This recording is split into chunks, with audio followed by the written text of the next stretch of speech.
New leaked documents show some really weird grant proposals where in Wuhan, there was a few groups associated with this project. You may be familiar with EcoHealth Alliance. They wanted to aerosolize some kind of vaccine by spraying bats. I mean, I got to be very careful because it's a weird grant proposal for some kind of aerosolized vaccine in 2018. And they also wanted to do gain-of-function research on bat coronaviruses, specifically to make them more infectious. And there are leaked documents now coming out. The Telegraph published this, and they were seeking funding from DARPA. What does DARPA stand for, Jack? As you do, that's the Defense Advanced Research and Development Agency. All right, I was like, I don't know the. So that is the, to put it this way, it's the Pentagon's R&D department. It's also, I think, famous for essentially the early stages of the creation of the internet. Yeah, it used to be called ARPA. Yeah, ARP. Yeah. DARPA. Yeah. I guess they added defense in front of it. Yeah. Right. So anyway, DARPA's denying. They're like, we did not provide any funding for this. Well, yeah, it does look like they didn't do it. They were trying. And Yeah. we also have this. It may not be the biggest story in the world. I think a lot of people might hype this one up a bit more. Is a CCP defector who said he warned U.S. Actually, this is a big deal. He warned U.S. intelligence agencies in November of 2019 that China had released some kind of virus at the World Military Games in Wuhan. And they ignored him. September. It was September. September, yeah. No, he. The games are in September. He warned them in November. Oh, okay, I got you. In November, he said, "Hey, those games that just happened, all those people got sick." Yeah. Right. Okay. So 2 months later. So and he comes apparently, out. Got it. he has contacts still within China who have been giving him information. Could you imagine if the Trump administration had been like, "That is very important. We should look into that." Well, the question is, who did he reach? Which agency did he reach out to? Right. And apparently, I guess the individual he reached out to didn't follow through. And they were like, I thought he should be talking to these people directly. And then they just kind of ignored it because, they didn't. Hey, man, my inbox is full. They knew then what they knew now. Yeah. So we got a lot to talk about. But obviously, we're hanging out with Jack Posobiec. Ladies and gentlemen, welcome aboard tonight's edition of Timcast IRL. Yeah. I like it. What do you do? Who are you? My name is Jack Posobiec, former Navy intelligence officer. Yes, I know, right? And the host of Human Events Daily, shooting up the charts on your podcast platform of choice. So we just launched that with Turning Point, kind of like giving us a nice boost. We're part of Turning Point Live there, and also just put out a new book, a new kids book called "There's No Such Thing as Free Ice Cream." I have to disagree with you. I was at Occupy Wall Street when Ben and Jerry showed up and gave out free ice cream. Was it really free, or did you have to Raise your communist fist. your and- raise your fist? No, this just gave and it give out. over a piece of your soul. They were just giving it out to everybody with smiles on their faces. The ice cream's free, but the Of course, digestion requires. Of course, you had to go to Occupy Wall Street. I mean, Exactly. to get it. So what they and were then really you were buying there. was a presence at and Occupy to you're- push their Yeah. political cause. Right. Freedom. But that's so the book actually and we're doing it with Brave Books, so we're not even doing Amazon with it, by the way. It's bravebooks.us, no Amazon, no canceling, all that stuff. And it's a series, so it's like Ashley St. Clair's involved, Elizabeth Johnston. So there's like a gender book, there's like a pro-life book. The gender book is called Elephants Aren't Birds, which is true, by the way. And YouTube, just so you know, elephants are not birds. Oh. Okay. And I can perfectly say that because Mammals. it's on this list here. They're absolutely mammals. Yeah. They're not avians. In They don't have a any way, lot shape, or of hair, form. but they do have hair. They do. So with I heard this, that elephants take 2 years to gestate. really. Is that That's true? pretty That's a big. long time. Yeah. That's a while. It's got to be uncomfortable. Ian's like, I gotta Google that. I got to know everything. I think it's the things. Ian's like, elephant gestation. Well, actually, we have an article about your book. We'll bring it Oh, yeah, up. well, yeah, we'll do the pitch later. But hey, what's up? Good to be back. It's been a minute. I think we're doing like the Poso Wednesdays for a little bit, and I don't know what happened. But I was on the road actually. I think that's what it was. Yeah. You went to Alaska too. That was cool. Alaska was awesome. We'll talk about that too. We got Ian. Yes, we do. And elephant gestation, anywhere between 620 and 680 days, almost Whoa, 2 years. yeah. A long Jeez. time to be in a belly, Ian. Yeah. Yikes. Wow. a uterus, or whatever. Ian is still In a gestating right belly. now. by What's the up, way. everybody? Good to see you, Jack. Ian is actually spiritually gestating. I'm right a now. huge Star Wars fan, as you are. I'm really excited you're here. Talk about the Force a little bit. Okay. Yeah, before Great. the show, we were talking about how Rian Johnson did an amazing job by destroying the Star Wars franchise. Oh. This is an interesting theory, and I would like to subscribe to your newsletter. Okay, we got Lydia pressing the button. I am pushing buttons in the corner. I'm wearing my glasses today. This always gets comments. They're for blue light. They're not actually prescription. Guys, I passed Sour Patch Kids in followers. We did? So, yes. When did this happen? Night. Last night? Yeah, I looked So it up. what are the numbers? Show me the numbers. Is So it neck and neck? I have 97 and they have like 96.3. Oh my gosh. Yes. It's over. So I'm Do they even know? They Defeated. don't know. We got to have them on the They're show. crushed. We need folks. Who's We that? I need know to exactly. meme them away with this thing. We need the Sour Patch Lids memes crushing. Yes, Or I guess let's do it. squishing, right? Yeah, 'Cause it's squishing. right, Yeah, squishing. squeeze Yeah. it out. Yeah. Squishing. Squishing. Yeah. All right, And before squishing and chewing. Before we get into everything, my friends, we got an awesome sponsor. The sponsors that you know and love. We have BioTrust Keto Elevate MCT Oil Powder. Just go to eatrightandfeelwell.com and you can secure your supply of Keto Elevate up to 51% off. And they say right there in big bold letters, yes, the keto diet works wonders for increasing ketone levels inside your body, in turn supporting boosted metabolism, elevated energy, and enhanced mental focus. And I got to tell you, incidentally, I have been doing the keto diet, lots of heavy fats, and I love putting this stuff in my morning coffee with some, just basically that. Maybe some heavy cream if I'm feeling it. But this stuff's really, really delicious. And I got to tell you, I'm not like doing a strict diet or anything. I'm just basically trying to avoid all the processed sugars, cutting down on gluten and carbs and stuff because I felt like doing it. I've been using the Keto Elevate stuff. I feel like $1 million. No joke. I feel better than ever. So now I'm like, the better I feel, the more I'm like, get that sugar away from me, you villains. And Ian's been screaming in my ears about sugar being bad. Thank you for listening. For a week and a half ago, I went keto for a week, and I started waking up at 7:30 in the morning. No matter what time I'd go to bed, I'd get up with the sun. And then Interesting. over the weekend, I ate some bread, and it tasted like paper. Like at first, I was like, "Oh, this isn't really even food." And then after 3 or 4 pieces, I started to get addicted to it again, the bread. Yeah, so I'm get it out back of on there. keto. I haven't touched it in 3 days. And It's you've been up in amazing. the. I've seen Ian awake in the morning, which Yeah, is he's been we up. are actually scared. It's incredible. It's terrifying. People were running like, is Ian awake? What's Don't happening? be a sugar burner, folks. Don't be Yeah. a sugar burner. Be a My- fat burning machine. That's right. And you can get your C8 MCT oil powder at eatrightandfeelwell.com. You get a 60-day money-back guarantee. You get enhanced energy levels, healthy appetite management, enhanced mental clarity and focus, which that's the one line That's I'm the like, one. I'm not supposed to mess it up. I'm supposed to have enhanced mental clarity. Bullseye. Keto Elevate is very gentle on your stomach. You get 5 grams of the highly sought after MCTC8, free shipping on every order. And for every order today, BioTrust donates a nutritious meal to a hungry child in your honor. Through their partnership with NoKidHungry.org. To date, BioTrust has provided over 5 million meals to hungry kids. Please help them hit their goal of 6 million meals this year. Plus, you get free VIP live health and fitness coaching from BioTrust team of expert nutrition and health coaches for life with every order. Free new e-report, the top 14 ketogenic foods with every order. And again, go to eatrightandfeelwell.com. Support the sponsors that are willing to be on shows like this because it's the opposite of cancel culture. It is... What's the opposite of cancel? Promotion culture? Promotion culture. Yeah, I like I it. don't know, There you go. maybe. They're helping make shows like this possible, and so we have tremendous respect It's for those guys. it's not a boycott. It's a boycott. A boycott. That's right. And you can also go to timcast.com. Stole that from Charlie Kirk. Yes. There you go. Go to timcast.com, become a member. We're going to have a members only segment coming up around 11 or so p.m. And we're about to overhaul our members section, which we're going to be adding new shows. There's going to be members only content from the vlog. We've got a new show called The Green Room, which is when guests arrive early and they talk about nonsense. You know, maybe there's a guest and you never heard about their famous cookie recipe. And We were so talking about eating chickens earlier.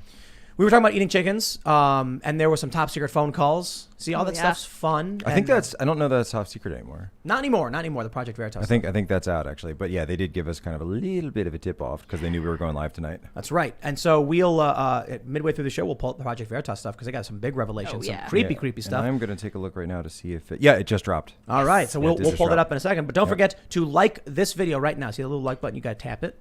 And then you got to subscribe, hit the notification bell, and then you got to take the URL and you got to post it on all the other social media platforms if you really want to support the show because there's no marketing, there's no commercials. YouTube doesn't prop us up. We don't have billboards. We're not in airports.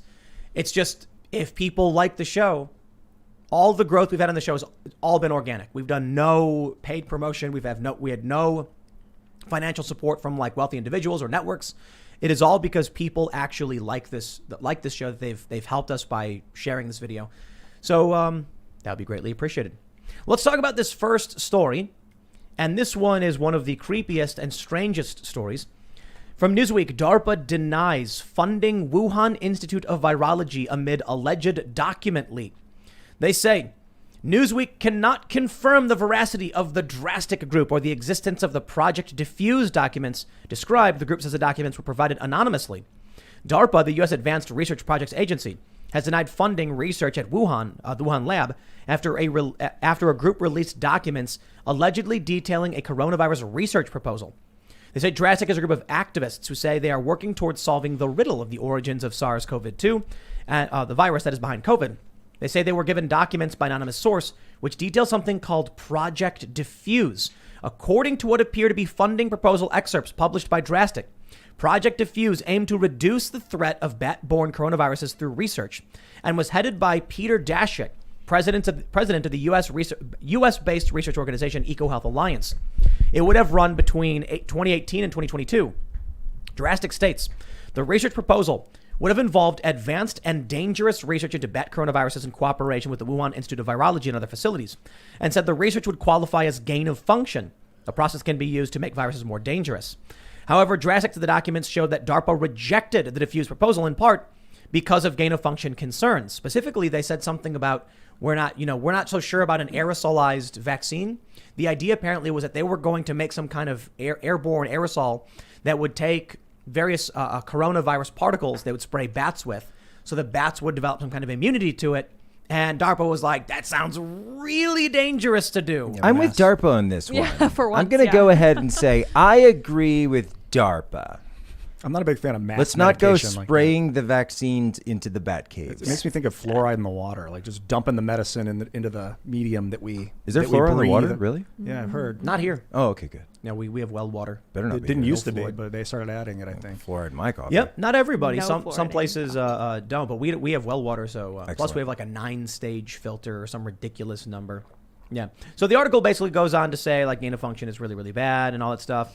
They go on to then say in a statement in Newsweek, DARPA denied funding any activity associated with EcoHealth Alliance or the Wuhan Institute of Virology. A spokesman said, in accordance with the U.S. federal acquisition regulations, we are not at liberty to divulge who may have or may not have submitted a proposal in response to any of the agency's solicitations. Further information contained within bids is considered proprietary and can only be released by the bidder. That being said, DARPA has never funded directly nor indirectly and as a subcontractor any activity or researcher associated with EcoHealth Alliance or the Wuhan Institute of Virology. Why would Peter Daszak, he's the guy who spearheaded the Lancet article that said this is not from a lab. And now we hear that, according to these documents... Who was then later kicked off the team, by the way. Right. And now Lancet's like coming out with a statement, we should investigate because it looks like a lab leak. And a serious and open debate. So this guy who's trying to get funding from DARPA... Look, there's NIH is one thing with Fauci, being like, we would like to fund research in this area because you're the National Institutes of Health or whatever. It's another thing when you go to DARPA. I mean, what could they possibly be trying to do? Pitch to DARPA. Hey, you want a weapon? You want bioweapons? You know, it's amazing because, I know Alex was here on Monday, but doesn't this sound like something that you'd hear on his show, right? Yes. And you'd be like, Alex, he's come like, on. The Chinese were working with a U.S. firm and they went to DARPA with their documents and said we were going to be aerosolizing the bat caves. And it just sounds, let me it's like try. he needs to be, are you going to go for it? He'd be like, I'm telling people that the Chinese are coming to DARPA because the U.S. is working with China to spray the vaccine on the bats. And I'm just like, Alex, slow down. Look, They're gonna go into the caves. we're going to fact check this one. Little bat. And then I'm like, I really don't think the Chinese went to U.S. defense research projects to get to get money to do a lab to make gain of function bioweapons to spray bats. And I'll be like, Google it. And then I'd Google it and be like, from Newsweek. Jamie, pull it up. Wuhan Institute of Virology was, and EcoHealth Alliance was seeking money from DARPA to weaponize. You're like, to weaponize the aerosolization, the human fur and cleavage site of the... Okay, so this says that what Alex Checks out. was screaming about is entirely true. So get the jar, Jamie. Get the jar, and you put another coin in. This the, is jar. Eco the jar. EcoHealth Alliance went to DARPA. Is this a Chinese or this is the Well, American so company, what right? if when you look at the actual documents, and I've gone through this, and I do actually dig through it we talk about it on the podcast today as well as at humanevents.com. where we go a little deeper, and I was actually reading the table of contents on this because I've only been doing the podcast for like a week, but I'm trying to get canceled as fast as possible. Yeah. So I started reading the actual table of contents in the leaked document, and I'm starting to go through it. And I'm like, I don't know if I can say this, and it was getting a little long. And we do a shorter version thing there, but they're talking about infectious experiments using entire captive bat colonies. They're visiting the caves. And the one that's really big, the introduction of human-specific cleavage sites. So do you remember when there was that big article that came out by the former New York Times reporter where it was sort of like the article that changed the conversation, at least for a lot of people out there. Right. All of a sudden he was like, all hey, of a lab sudden leak. he was like, hey, we probably should talk about the lab leak because there's some weird things. Well, I actually went in and read like all 7,000 words of that because that's what I do. And there's a huge section where he said, okay, we're going to talk about science now. So for anybody who wants to talk science, this is that section. And one of the main things they were talking about was this human fern cleavage site. Like that's where I heard the phrase, was in that article. And so I'm looking it up. I'm talking to people that I know who have been in pharma and R&D, et cetera.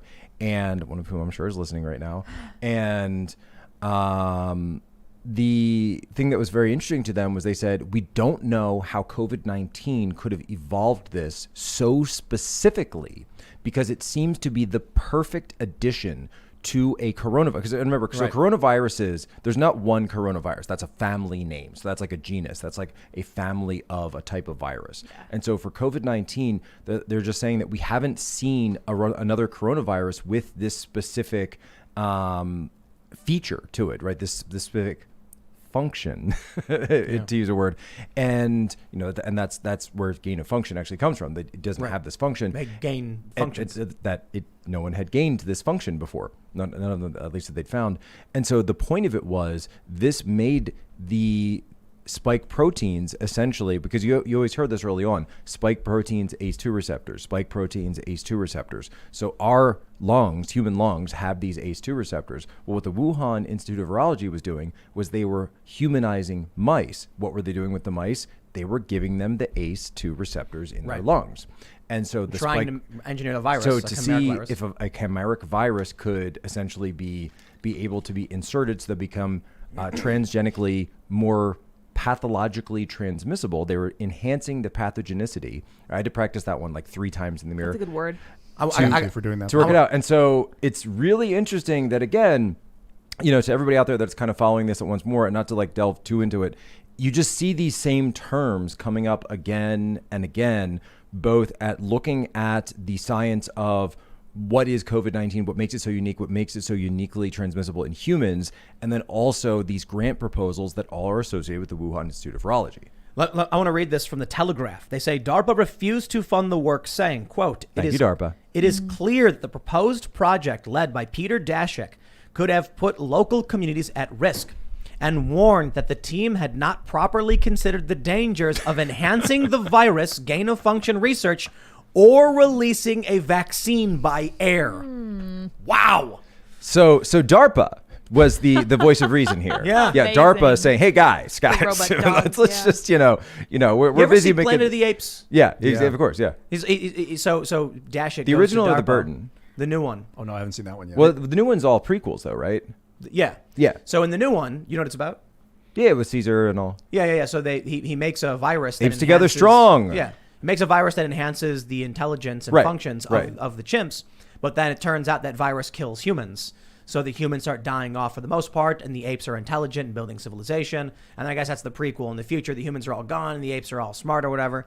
Except for James Franco, but not anymore because there was an he incident. does die from the virus, I'm pretty sure. Okay. But there are some humans seen all of them. who are immune, and there's very few. There was the guy from Zero Dark 30 is in one of them. So you have DARPA basically being like, if you guys do a gain-of-function virus and then spray COVID particles on these animals, which then travel, you might destroy the planet.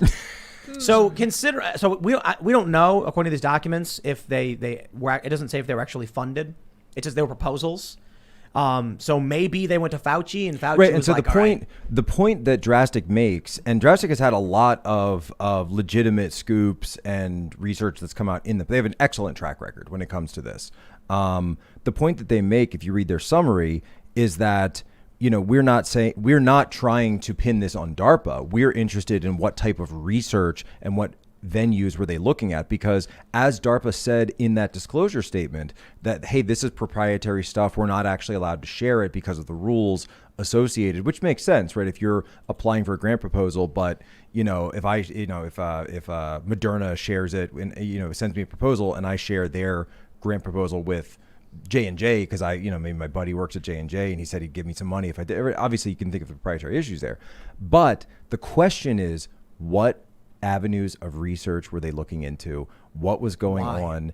And then did they ever eventually get funding from NIH? Or, by the way, did they get just funding from the CCP, for example, to fund these lines of research? So, again, we only have so far insight into what has been published from the Wuhan Institute. And we have better insight into what we funded, we being the U.S. government, the U.S. nation. But we don't really know. There's a whole black box surrounding that entire thing. And it seems like every time we get another leak, every time we get more documents, every time we dig up one of these statements that was made right in real time, when you go look at this, I pulled up that New York Times article from 2017 that says, well, it looks like we're going to be funding gain of function research now, which could produce more lethal viruses, right?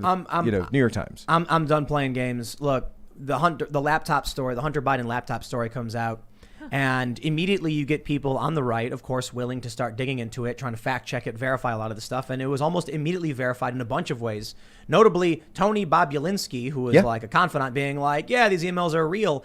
And it takes, a year for the mainstream media to go, oh, they're real, by the way. And then people go, oh. I still remember sitting there, and it was, Bannon gives us the hard drive, and that was with Raheem, and we were just sitting out at Morton's on the terrace, and he's like, oh, look at this video. And I'm like, God, don't show me that. We're in public, But I'm like, that's definitely Hunter Biden. So There's no question about that. I'm not trying to rehash all of that because I see this snow story and I'm like, we knew this. Right. Yeah. We knew the story was bunk. We knew Russiagate at a certain point was bunk. I was willing to entertain Russiagate. And then eventually I was just like, these people have lost their minds. It was getting crazier and crazier. Ukraine Gate was completely bunk. It's all been bunk. The media's lied about way too much. But Tim, here's the thing, is I was going on every single day publicly during this period. So it was essentially 8 weeks before the election. And I say Jake Tapper, Maggie Haberman. I actually got into it on Twitter with Mark Cuban a little bit over this because he actually responded. I said, if you guys want to come and get a copy of this thing, I will let you sit down. I will give you full access to it. I'll let you make a copy of it. I'll let you take it off with you. You can send it to, I would like to know personally as well, but I also understand that we live in this environment where there's sort of like the independent media and then there's like the accepted formal mainstream media, right? And so I understand that unless this hard drive passes through that, that barrier, that impermeable most of the time barrier into quote unquote accepted media channels as opposed to like podcast independent media, that's not going to happen. So I said, guys, come on, get a copy of it. I'm more than happy. I'm just saying I'm done playing games. When it comes to lab leak, we've got so much evidence pointing in the direction to research being funded at the Wuhan lab that was specifically working on gain of function coronaviruses to infect the lungs. And now we have a coronavirus from Wuhan that infects the lungs. Bro, I'm done. I'm not playing these stupid games anymore. The people understand what happened. At the very least, it was a lab leak. And at worst, as this guy says, let's pull up this article and then hold that thought. Yeah, it's simple. This is from joe.co.uk. Chinese whistleblower claims first COVID outbreak was intentional. And I can believe it. This is a guy who defected, I think it was like a couple decades ago, 1987. He was held in prisons because he has been fighting for democracy. But apparently he still has he still has sources. And they provided him information that said that in 2019 at the World Military Games, China released a virus. Now that's his claim. Wait.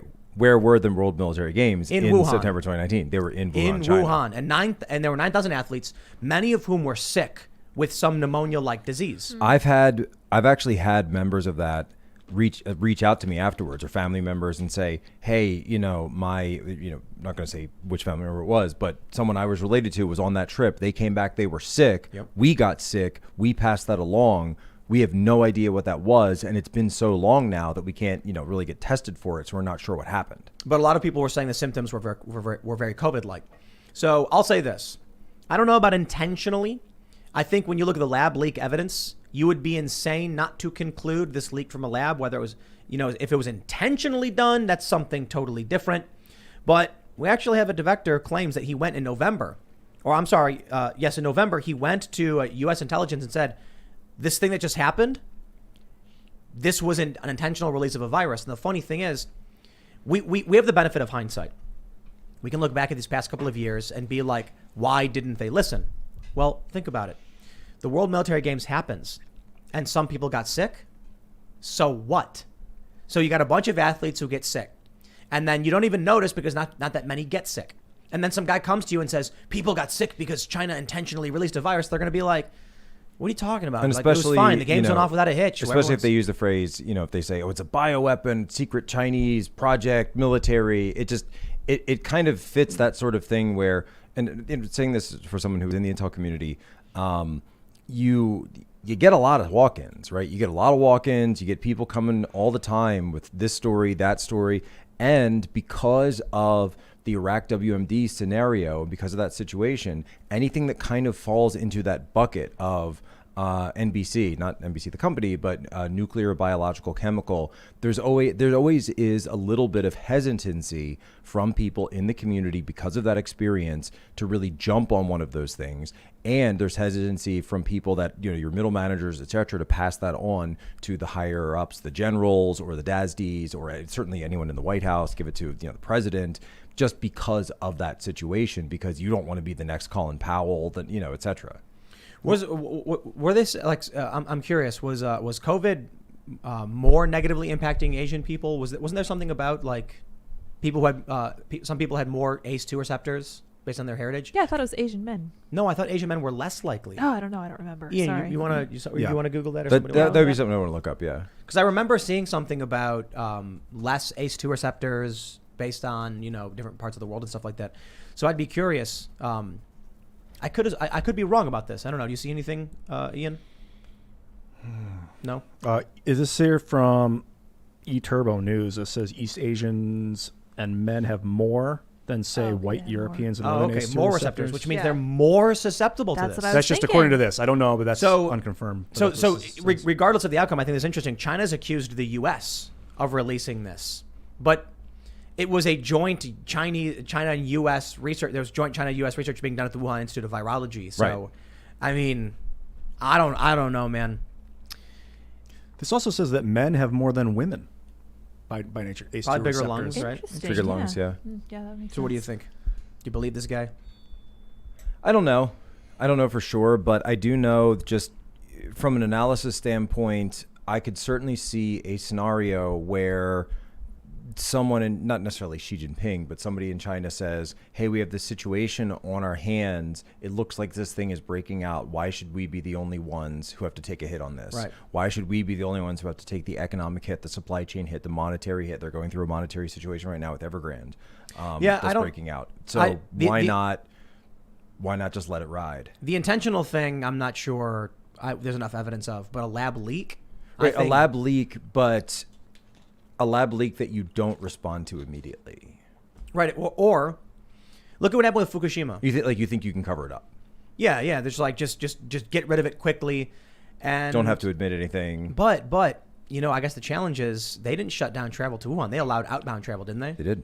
Yeah. So it doesn't sound like they were trying to. It sounded like they were like, you know what? It hit us. It's gonna hit everybody else. So when Chernobyl happened, and one thing that HBO totally missed in the Chernobyl miniseries, which I think is quite good, but one thing that, and my wife, coming from having been in the Soviet Union, always points out that they totally missed, is that if you look at the dates, Chernobyl happens in late April. What is May 1st? Right? May 1st is May Day, right, in the Soviet Union. This is a huge day of celebration. It's parades. People are outside. People are, garlands of flowers, et cetera, et cetera. So all of that happens in the Chernobyl area and across Belarus, where a lot of the winds were blowing it. So this fallout, they allowed that to go on, even though they knew the meltdown had occurred. Wow.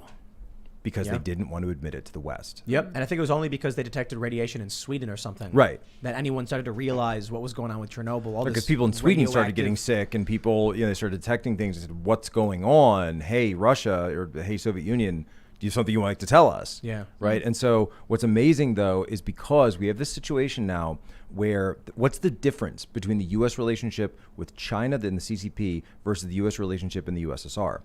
There is a monetary, financial, and a deep economic relationship between the U.S. and China that the U.S. and the Soviet Union never had. Our elites are getting rich off of this supply chain, off of the exploitation of cheap Chinese labor, the Uyghurs, et cetera, everything else. You don't have that now. So you don't have this huge, I mean, look at all the movies, the cultural John Cena. attack. Right, John Cena going out and speaking really, really bad Mandarin, apologizing. 我很抱歉，抱歉，台湾不是一个国家，我很抱歉，你不能看我。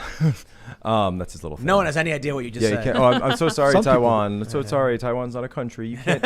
You can't see Taiwan's me. not a country. Yeah, you can't see me. You can't see. 很抱歉，中国。I love how they mock the Baitswa, but then these Baitswa in the U.S. get on their knees for them. Which is why they mock them, because they know they're bites. lesser. It's crazy, isn't it? But so that means this is white left, by the way. right. So this is the situation, and then because we are, and like our elites are so in bed with them, you don't have that situation like Moscow, do you want to tell us something? Beijing, do you want to tell us something? I'm sure behind the scenes, there's quite a bit, but then a lot of this was kept. And Peter Navarro has a book coming out. I think his book just hit number 3 on Amazon, where he was talking about having been in the room with Fauci. Because keep in mind, Fauci obviously knows about all this stuff, or has the ability to pick up the phone and say, hey, did we, something going on over in Wuhan? Where's that guy? Where's that Peter guy? Did he have something going on with this? Does he know what's happening? And, we talked to Peter Daszak, not Peter Navarro. And Navarro says that moment never happened, right? You'd think, like, if it's a scene in a movie, right? You think the scientists would come in, oh my gosh, Wuhan, that's where the lab is. That's where we were doing Right. the funding. What's rushes in. And then like Jeff Goldblum rushes in, I told you. It would be considered bad writing. Yeah, Right, it would. right. It would be like the scientist runs in and goes, ladies and gentlemen, a virus has broken out in a city with a virus gain-of-function research lab. And people watching it go, oh, come on. Please. Come on. You No, make it doesn't make any Make it a sense. little Like- bit more exciting than that obvious. Right, where's the farming village, and No, then I mean, the peasants get right. sick, And the then bat lands in someone's soup. Yeah, gets in the Yes. soup, and then it gets to what's in Outbreak. I think it's the bat, and then it bites somebody, and then they go to a casino in Macau, and there's Right. like some Americans there, and like. But you know was what? it Gwyneth Paltrow? If they were making a movie about this, it would Yeah. literally be like a guy working in the research, wearing in the research lab, wearing the suit, and then he would be like handling a bat, and it would bite his finger, and he would go, Exactly, yeah. kind of like he would wash it like, off like in the stand, like yeah. Peter, And and then Peter he would- Parker a little He'd look bit, yeah. around and be Yeah. like, nobody saw, and then he'd go out and wash and be Yeah, like, the stand. Well, one and thing. then just some coughing later. One thing that also Stand. one thing also that I think people should consider is that even though they always say there's no evidence of bats being sold at this wet market, keep in mind though that the standards for control over these type of things in China are just not that big. So there are also economic incentives that, hey, if you're somebody that maybe just works, you're a worker there, you're a janitor or something, and you see, hey, there's a couple of bats, it looks like the experiment's over. They won't miss one. They won't miss two. Yeah. Maybe, you're selling them off the back of the truck to a guy, and then he goes and takes them out into the city. It doesn't have to be at the wet market, just be some guy he knows. And maybe he's been doing this for a while and has no idea, right? Yeah. So again, right, there's so many permutations you could think of to create a lab leak theory, that all of which are very valid. And if I wanted to go, if we were trying to go from like the most plausible scenario, like research was being done and then there was a lab leak because of, incompetence, to the most and completely implausible one, I would love to just, theorize about Xi Jinping trying to gain the ability to control bats and wield them like some kind of villain. He's doing that But anyway. then the bats, break out of control, and they were trying to use a virus to control their minds, and then all hell breaks Seems loose. like and- more of a Kim Jong-un thing. Yeah. I could see Kim Jong-un being into that. So what Yeah. you're saying is Navarro was in the room when Fauci learned about it, but he didn't react. No. Well, basically, yes. And so you'd expect So the Navarro's lead part of the scientist to be team. like, oh my gosh, let's look in. But because he didn't react, it was kind of like, why didn't he react to that? Right. So then eventually it becomes like the political appointees in the administration. And this is what Navarro's book is entirely about. And he's actually calling me like a minute ago. That, he's trying to tell people the story of what actually happened, to say, hey, we found out all this stuff about Wuhan. And then we see Fauci's name on it. We see NIH and NIAID. And we said, excuse me, are we funding this stuff? Tony, what's going on here, man? Like, what's just we're trying to fight this thing. We don't want people to be getting sick. Do you know something that you'd like to tell us? Because keep in mind that when you go back and watch those old videos of Fauci where he's talking about the need for gain-of-function research, what does he say? He says, we need to do this because if there is a zoonotic spillover event, we need to be prepared for it. We need to have elements on the shelf or resources or at least just the knowledge. Sounds like total bullcrap. To be able to prepare for something. So, but just go through on this, right? So it's like, okay, let's take you at your word. If that's the case, why didn't you have that moment of saying, oh my gosh, they were studying something just like this. Hold on, let me call up Shijung Lee. We'll figure out what the best, because, it's like you create the disease so you can create the cure. So why didn't that phone call ever take place? I remember seeing that video of Dr. Fauci being questioned by Rand Paul, and he is shaking. Yeah. And that was crazy. People noticed, and they like zoomed in on his hand. Completely and entirely wrong. And then it so turns out weird. that it was all true. We got leaked documents, and more information keeps coming out. I don't understand how Fauci's not already under investigation. Yeah, he said they were not funding gain of research. So here's look at this. Look, if, if Congress you under actually oath, he look at said the that. first finding of drastic in these documents, the first finding of it was, so keep in mind, I mentioned that there was that New York Times article from 2017 that talked about the return of gain of function funding. However, this was 2018. So the question is, if gain of function research has been turned back on by Francis Collins, who's the director of the NIH, he's Fauci's boss, is Collins. So why are they going to DARPA if it's been turned on at NIH? Here's the rub. NIH instituted something called, I believe it's the PC3 framework, by and which they were going to, and Dr. Ehrbright is part of this at Rutgers, that you are supposed to submit it to this group essentially to get sign off to say, is this going to create a lethal virus? Is this something that does constitute dangerous gain of function? So Daszak knows that, and the Wuhan Institute knows that. And so they just tweak it enough so they can argue, or what? Not even. That framework is only under NIH. So they say, well, if we go to these guys, we can't tell them all the stuff we really want to do. But if we go to DARPA, maybe we can get some funding, and they don't have that framework. But at least DARPA goes and says, common sense, we're not going to do this, guys. I have a feeling they were trying to circumvent the system. If you look at the amount of data and evidence that's been coming out implicating Fauci, we're just like a month away from like a video of Fauci holding a phone and like with Peter Daszak at the Wuhan lab doing a selfie, and he's like, hey, what's up, guys? We're doing gain of function research on bad coronaviruses, and we're going to increase human transmissibility, and then he high fives, and then that video comes out, and Rand Paul is like, explain this video that you took. You are wrong, Rand. That was just us in a lab doing modifications to chimeric viruses that would make them enter humans more easily. That's not gain of function research. So go back to it, right? Look at what Fauci's done in the past, because he had that huge, very public flip-flop on mask wearing, right? Early on, he says, don't do it. Then later he says, I had to say that at the time because we had to shore up the mask supply for doctors and for frontline healthcare workers. But now that that time has passed, the supply chain is working, we are going to open it for everybody else. So I had to say it at the time, and it was for the right reasons. That's exactly what he'll do. He'll say, I had to say that at the time, but gain of function, of course we were doing gain of function, and we had to do gain of function. Well, I don't think he'll ever do that, because that would be admitting to lying to Congress, which is perjury. And that's actually something where he's got himself in a little bit of a trap. That's why he was shaken. And then just gets a pardon. Couldn't he just say it, then get a pardon by Biden? Yeah. Biden could. The pardon power of the presidency is a plenary power, which means it's absolute. It cannot be overturned by. It cannot be overturned by a proceeding president. So like Trump can't come in and overturn one of Obama's pardons, right? And interestingly enough, it can't be overturned by Congress, but the Supreme Court. It can't even be overturned by yourself. So if you are president and you pardon someone, that's it. They're done. And you can pardon for more than just what they've been convicted of, right?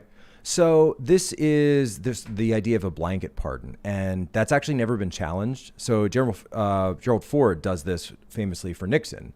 After the events of Watergate, and he does this sort of like blanket pardon, blanket amnesty for Watergate, and essentially just nobody decided. The Congress said, "Fine, whatever, we're not going to challenge this."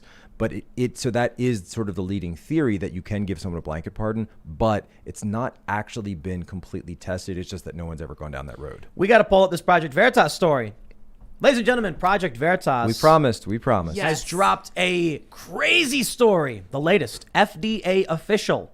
Blow dart African Americans with COVID vaccine is, quote, where we're going, just shoot everyone, calls for a Nazi Germany style registry of unvaccinated Americans, quote, think about it like the Jewish star. What? Oh, Wait, Tim, you're not saying that, right? no, I'm reading a headline. No, that's Taylor Lee, FDA economist. the FDA economist said that. Yes. Yes, Veritas reports they released a second video of its COVID vaccine investigation exposing a U.S. Food and Drug Administration economist Taylor Lee, who was recorded calling for forced COVID vaccinations and a registry for all of unvaccinated Americans. Lee said that U.S. government policy would emulate Nazi Germany when it comes to the COVID vaccine, saying, quote, census goes door to door if you don't respond, so we have the infrastructure to do it, forced COVID vaccinations. I mean, it'll cost a ton of money, but I think at that point, I think there needs to be a registry of people who aren't vaccinated, although that's sounding very much like Nazi Germany, he said. And so let me make sure I'm being clear. His exact quote is, so we have the infrastructure to do it. I mean, it'll cost a ton of money. And Veritas has inserted the context of the greater conversation in their quotes. He says, although that's sounding very Germany, Lee said. Nazi Germany. I mean, think about it like the Jewish star for unvaccinated Americans, he said. So just to be clear, because I want to make sure we, cross all the T's and dot all our lowercase J's. He said, although that's sounding very Germany, Nazi Germany, and then Veritas includes the context so you understand in that quote. He says, so if you put every anti-vaxxer like sheep into like Texas and you closed off Texas from the rest of the world and you go, okay, you be you in Texas until we deal with this pandemic. Lee said that due to a large portion of the African American community being hesitant to take the COVID vaccine, the solution should be to quote unquote blow dart on them. Wow. What? Yeah, I'm gonna be very, very careful about how I read this, but here's a quote. It says, I think that a lot of the time, so there's also this issue of, I remember reading about how the COVID trials, they were having an issue recruiting African-American people. It was because of a different medication the government tried to do that was specifically designed to kill African-Americans. Oh, like a mistrust thing. Yeah. But this COVID vaccine is safe though. We know that now, but like, again, I think there is still this big mistrust and it's like deep rooted. The journalist says, yeah, I can't blame them. Lee says, I can't, but at the same time, like blow dart. That's where we're going. So hold on. I'm watching it right now. James just texted it to me, so I'm watching here on the screen. We always want to be. I want to make sure everything we're doing is reasonable and within context, and that's why I'm talking about what's being said. It's one guy. It's an FDA economist. An economist is not somebody who's going to be showing up and instituting policy on the census. However, as much as that would be the immediate reaction from mainstream media saying an FDA economist is just opining on his personal opinions, that'll nothing be to do the with pushback, policy. right. I say, wow, the internal culture of the FDA is psychotic. Wild. Exactly. And so if this is the access we're getting, we are getting a glimpse. Imagine it this way. There's a big building, big old building full of hundreds of people. And in the second floor on the top are all the administrators and all the bigwigs. And everyone in there is hanging out talking. They share a culture in the workplace. And you look through the keyhole and see a man say these things. You're like, what are they doing in that building?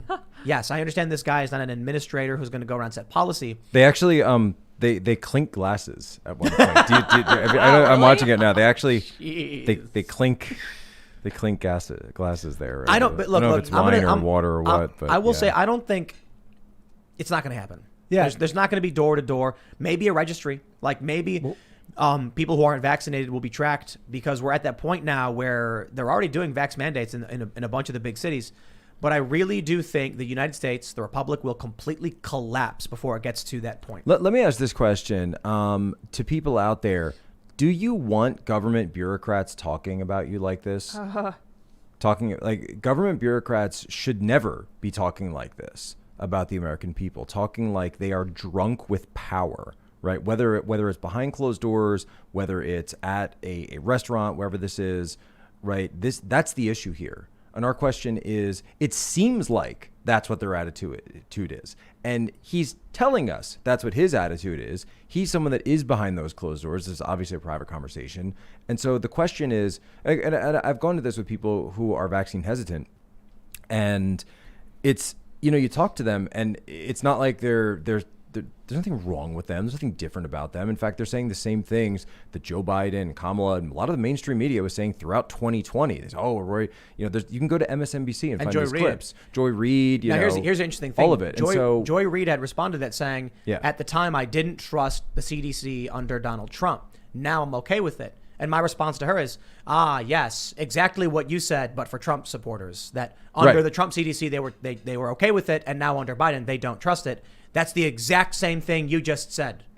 Right, but it's okay when she says it because she's Joy Reid. Right. And so the issue becomes, you know, and this is something I've said to people that, like my position is check with your doctor. Everyone should have the freedom to choose. Just I'm literally pro-choice on this, but I'm also not vaccinated because I have natural immunity because I had like the real COVID. I had like the knock you on your butt, like, you know, it wasn't really on Twitter for a while.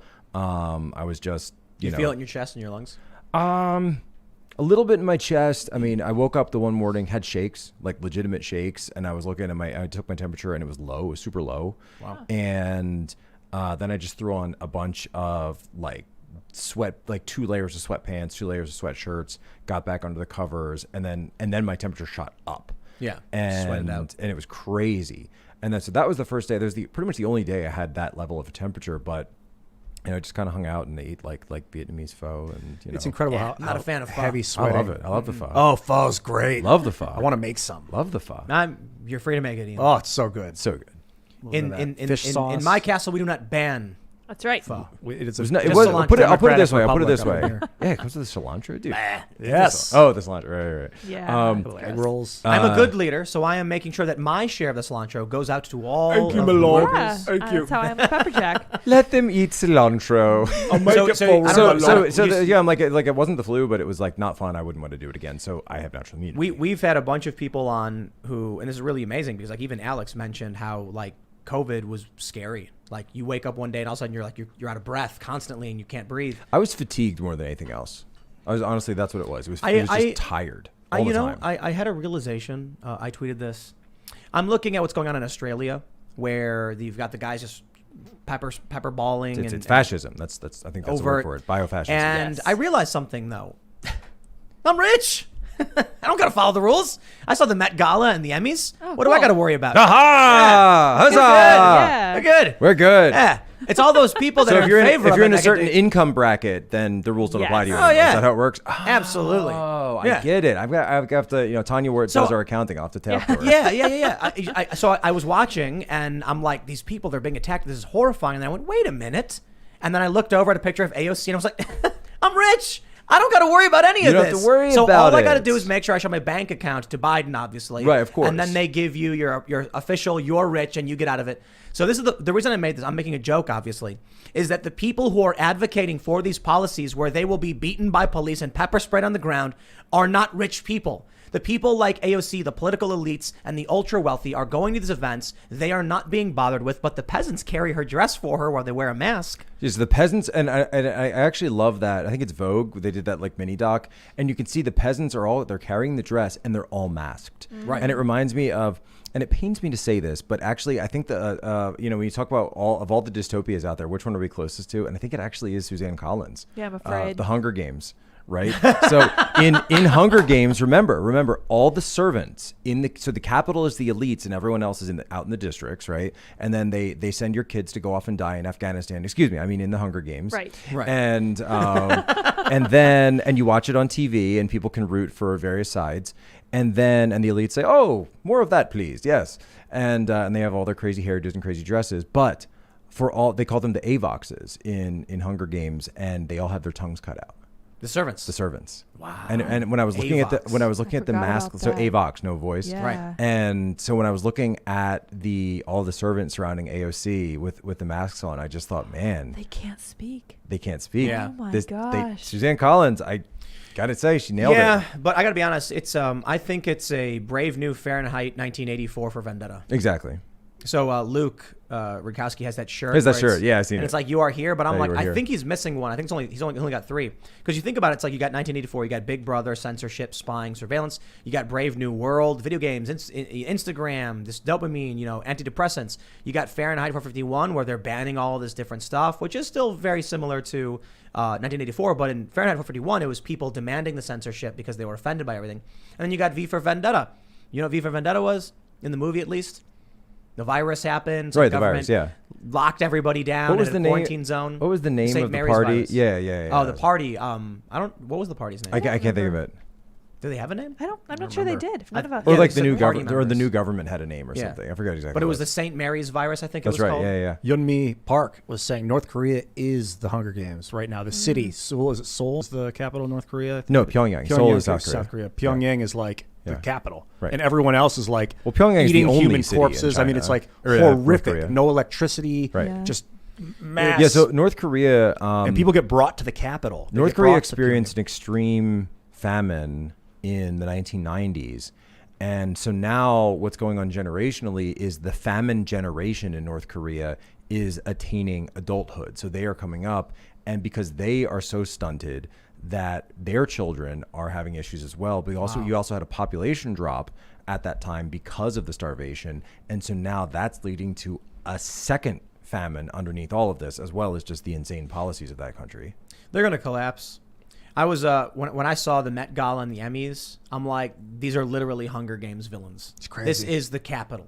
I mean, how can you not? How can, it's I wish there was some higher literature we can compare it to, but it really is Hunger Games. Yeah, no, it's a good point. I mean, they're all dressed like crazy. But here's the thing about the Hunger Games that I wonder if who is it? Suzanne Collins? Suzanne Collins, yeah. Did she know about behavioral sync? I don't know. I'm done calling it wokeness. I'm calling it behavioral sync from now on. Yeah. I mean, think about it. Yeah. You're familiar with behavioral sync and the Rat Utopia experiments? How Go enlighten me. confined space, unlimited food and water, and the rats basically went insane. Oh yes. I But didn't one- I know that term. Yeah. But one of the things is the beautiful ones. One of the things that emerged from it was what the researcher called the beautiful ones, who would just groom themselves, just not constantly trying to poop up their hair and be looking really pretty while doing nothing else. Get a selfie. And that's what I see as the Met Gala. They look ridiculous, like plastic robot people. And I'm like, these are the beautiful ones. In their world of abundance with no responsibility and instant gratification, they are those who are just sitting there grooming each other. Then you get the violence in the streets, and those are the crazy violent ones. Eric Hoffer in True Believer, the great longshoreman philosopher, had this line back in the 1950s where he said, mass movements don't usually arise among the working class because they are working. Right. Mass movements generally arise among the affluent and bored. Yes. Yep. I got nothing else to do, man. No purpose, no direction. Well, and also because without having that, he's essentially saying there's something to the human psyche in human nature whereby to go through a meaningful rite of passage from adolescence into adulthood. Usually that's work. That's usually through work, through rigor, through taking on of responsibility. Is sort of the mantle of adulthood. However, when you have a certain level of affluence, when you have a certain level of abundance, that never happens. And so you're now missing something in your psyche that you're constantly searching for. And so that these people will create these mass movements in order to fulfill that internal need that they have. I want to talk about the troops because we were talking about mandatory vaccinations for the U.S. military. And what most people told us is they assumed that if you were in right now and you said, I won't get vaccinated, you would get an administrative discharge. Have you heard anything like that? General, that's UCMJ 92. Is it administrative? Well, it depends. It's that essentially is more of a decision made by the military, but it would be failure to follow orders. So they could give you administrative discharge, which is sort of like the medium. So there's honorable, of course, honorable discharge. There's administrative, and then there's other than honorable. Oh, so dishonorable isn't the exact word they use. Other than honorable. Other than honorable is yeah. what it's called. Is that a new phrase? So, no, I've Slightly heard it different. before. I just didn't know it was formal. So we have the story from Daily Mail. Biden says troops should be Which I believe- dishonorably discharged if they disobey. I believe Hunter has actually gotten admin discharge as well. It makes sense. Yeah. Biden says troops should be dishonorably discharged if they disobey order to get COVID vaccine. So the House commander's is using set- the wrong phrase. Huh? The House is set to vote on the NDAA, the Pentagon's annual defense budget. Last month, they mandated all 1.4 million service members get vaccinated. An amendment passed during committee markup prohibits giving service members who refuse a vaccine anything but an honorable discharge. White House said that commanders must have the ability to give orders and take appropriate disciplinary measures, including enforcing the vaccine mandate. The White House also took issue with the section of the bill that exempts those who had the previous COVID-19 infection from the vaccine mandate. Now, that is insane. So a dishonorable discharge, the difference between that is a dishonorable discharge means it can only be administered by a court martial. Right. So that means you are actually going into a military trial, that you've got a JAG, you've got a military judge, etc. You are facing charges, and then that whole process plays out. So the other ones that we were talking about are forms of administrative, but for dishonorable discharge, I mean, you have to there's do medical something discharge, right? There's medical discharge. Yeah, a lot of people, obviously, if you can get discharged for various reasons. It's not always something like negative. And then when you leave, if you want to retire, if you want to resign, if you're an officer, that's still considered a discharge. A discharge by itself doesn't necessarily mean something negative occurred. If you're an officer and you resign, everyone it's honorable. Everyone is discharged, right? Right. If you're an officer and you resign, it's honorable. Yes. Yeah. So anything other than honorable discharge would be not dishonorable discharge. That's a different thing. There's no court martial involved. What I'm saying is, dishonorable discharge means that you've gone through court martial and you are out. You're booted. So you could have anything other than honorable discharge without a court martial. Is that what you're saying? Right. That would all fall under these various forms of administrative discharge. So it doesn't seem like the people who refuse the vaccine as of right now will be dishonorably discharged. No. But Biden wants that to be the case. But he says he wants it. So that means he wants to carry out what he said, which I don't think he understands what he's talking about, even though he had 2 sons in the military. He doesn't seem to know very much about the military. What do you do when your commander surrenders a war that you're winning and then makes horrible decisions after that? Your commander-in-chief, you mean? Yeah. You transfer to the Air Force. Yeah. Oh, okay. But I mean, legit, as the generals in the Army, when the commander does that, what are you supposed to do? Well, if it's Rome, the centurions would, go to the senator or go to the emperor and demand some form of tribute. The Praetorian Guard, of course, would go and demand a form of tribute from them. Well, what are the generals supposed to do if he surrendered us to the Taliban and now he's like I read more and more. I think that was on purpose. Huh. I just more and more you learn about what's going on with the mineral deposits, the deal from China cutting with the Taliban. It's there's I wouldn't want to say I believe it's entirely probable or even likely, but there's that possibility. Joe Biden's done deals with China and his son, and he's hooking them up. This is why I tell people to take the Alaska pill, because we have so many mineral deposits under our own soil that if we're worried, by the way, about these deposits in Afghanistan, well, guess what? Flood the zone. Right? If we are putting our own minerals in this, then we are going to get them. They're going to be cheaper. We're going to be able to use them better. We don't need Afghanistan, and it's going to hurt them on the world market too. So we need an authorization for use of military force in Alaska. Invade Alaska. Yeah, we should invade Alaska. Yes. Occupy Alaska. Do some nation building. Occupy Alaska. Do some nation building in Alaska. 100%. Yes. All for it. 100%. Last time I was on here, we talked about this. That these towns out there, the poverty is insane. It's a nice thought. It really, really is. I think it would require a lot of private sector movements. However, in terms of any kind of actual military operation, I got to say this story about vaccinating our military. The military is being purged, and the police departments are being purged. I mention this video every so often, where I think it was in Portland. There were these Antifa people stalking a guy and they were yelling at each other as he slowly walked backwards. He had some kind of bat or bar, and the police pulled up, ordered him on the ground, and arrested him. The guy who was actually being harassed and was trying to defend himself. Right. And then he apologizes to Antifa, saying, "Sorry about that." This is what happens when the police, who are good, are like, I refuse to enforce this stuff. They quit. What's left? Behavioral sync police officers. Woke police officers. When the military says, if you defund the police, the only police you're going to have are the bad cops, because all the good ones are going to leave. They're going to leave that jurisdiction. Abolish the police. They're going to go out. But with the military, they're doing the same thing.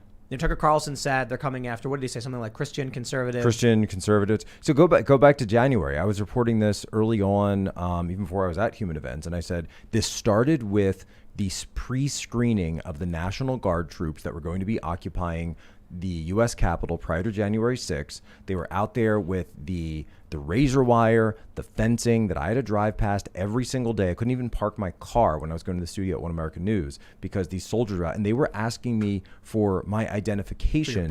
For my papers, just so that I could go to work at the same place that I had worked for years, right? And they would say, "Why are you filming? Why are you filming?" I said, I'm a reporter. I work for One American News. Do you have credentials? I was like, well, I do, but I'm also on a public street in the nation's capital, right? But so one of the things that came out was, remember, they were pre-screening people that were deployed to the Capitol. And what were they looking for? They were looking for Gadsden flags, MAGA hats, Turning Point USA, NRA, YAF, all these just like Gadsden very flags, the flag of Virginia, basic, or a symbol in Virginia they use in the license plates. Right. It's these very basic symbols of American conservatism or patriotism and Americanism. The Gadsden flag, I don't really think is. I mean, I know the libertarians try very hard to claim it, but it really is just an American symbol at the end of the day. Symbol of independence. And that phrase, "Don't tread on me," that's Ben Franklin. That was the idea that because the rattlesnake was such a North American creature that he said, this was something that really should be.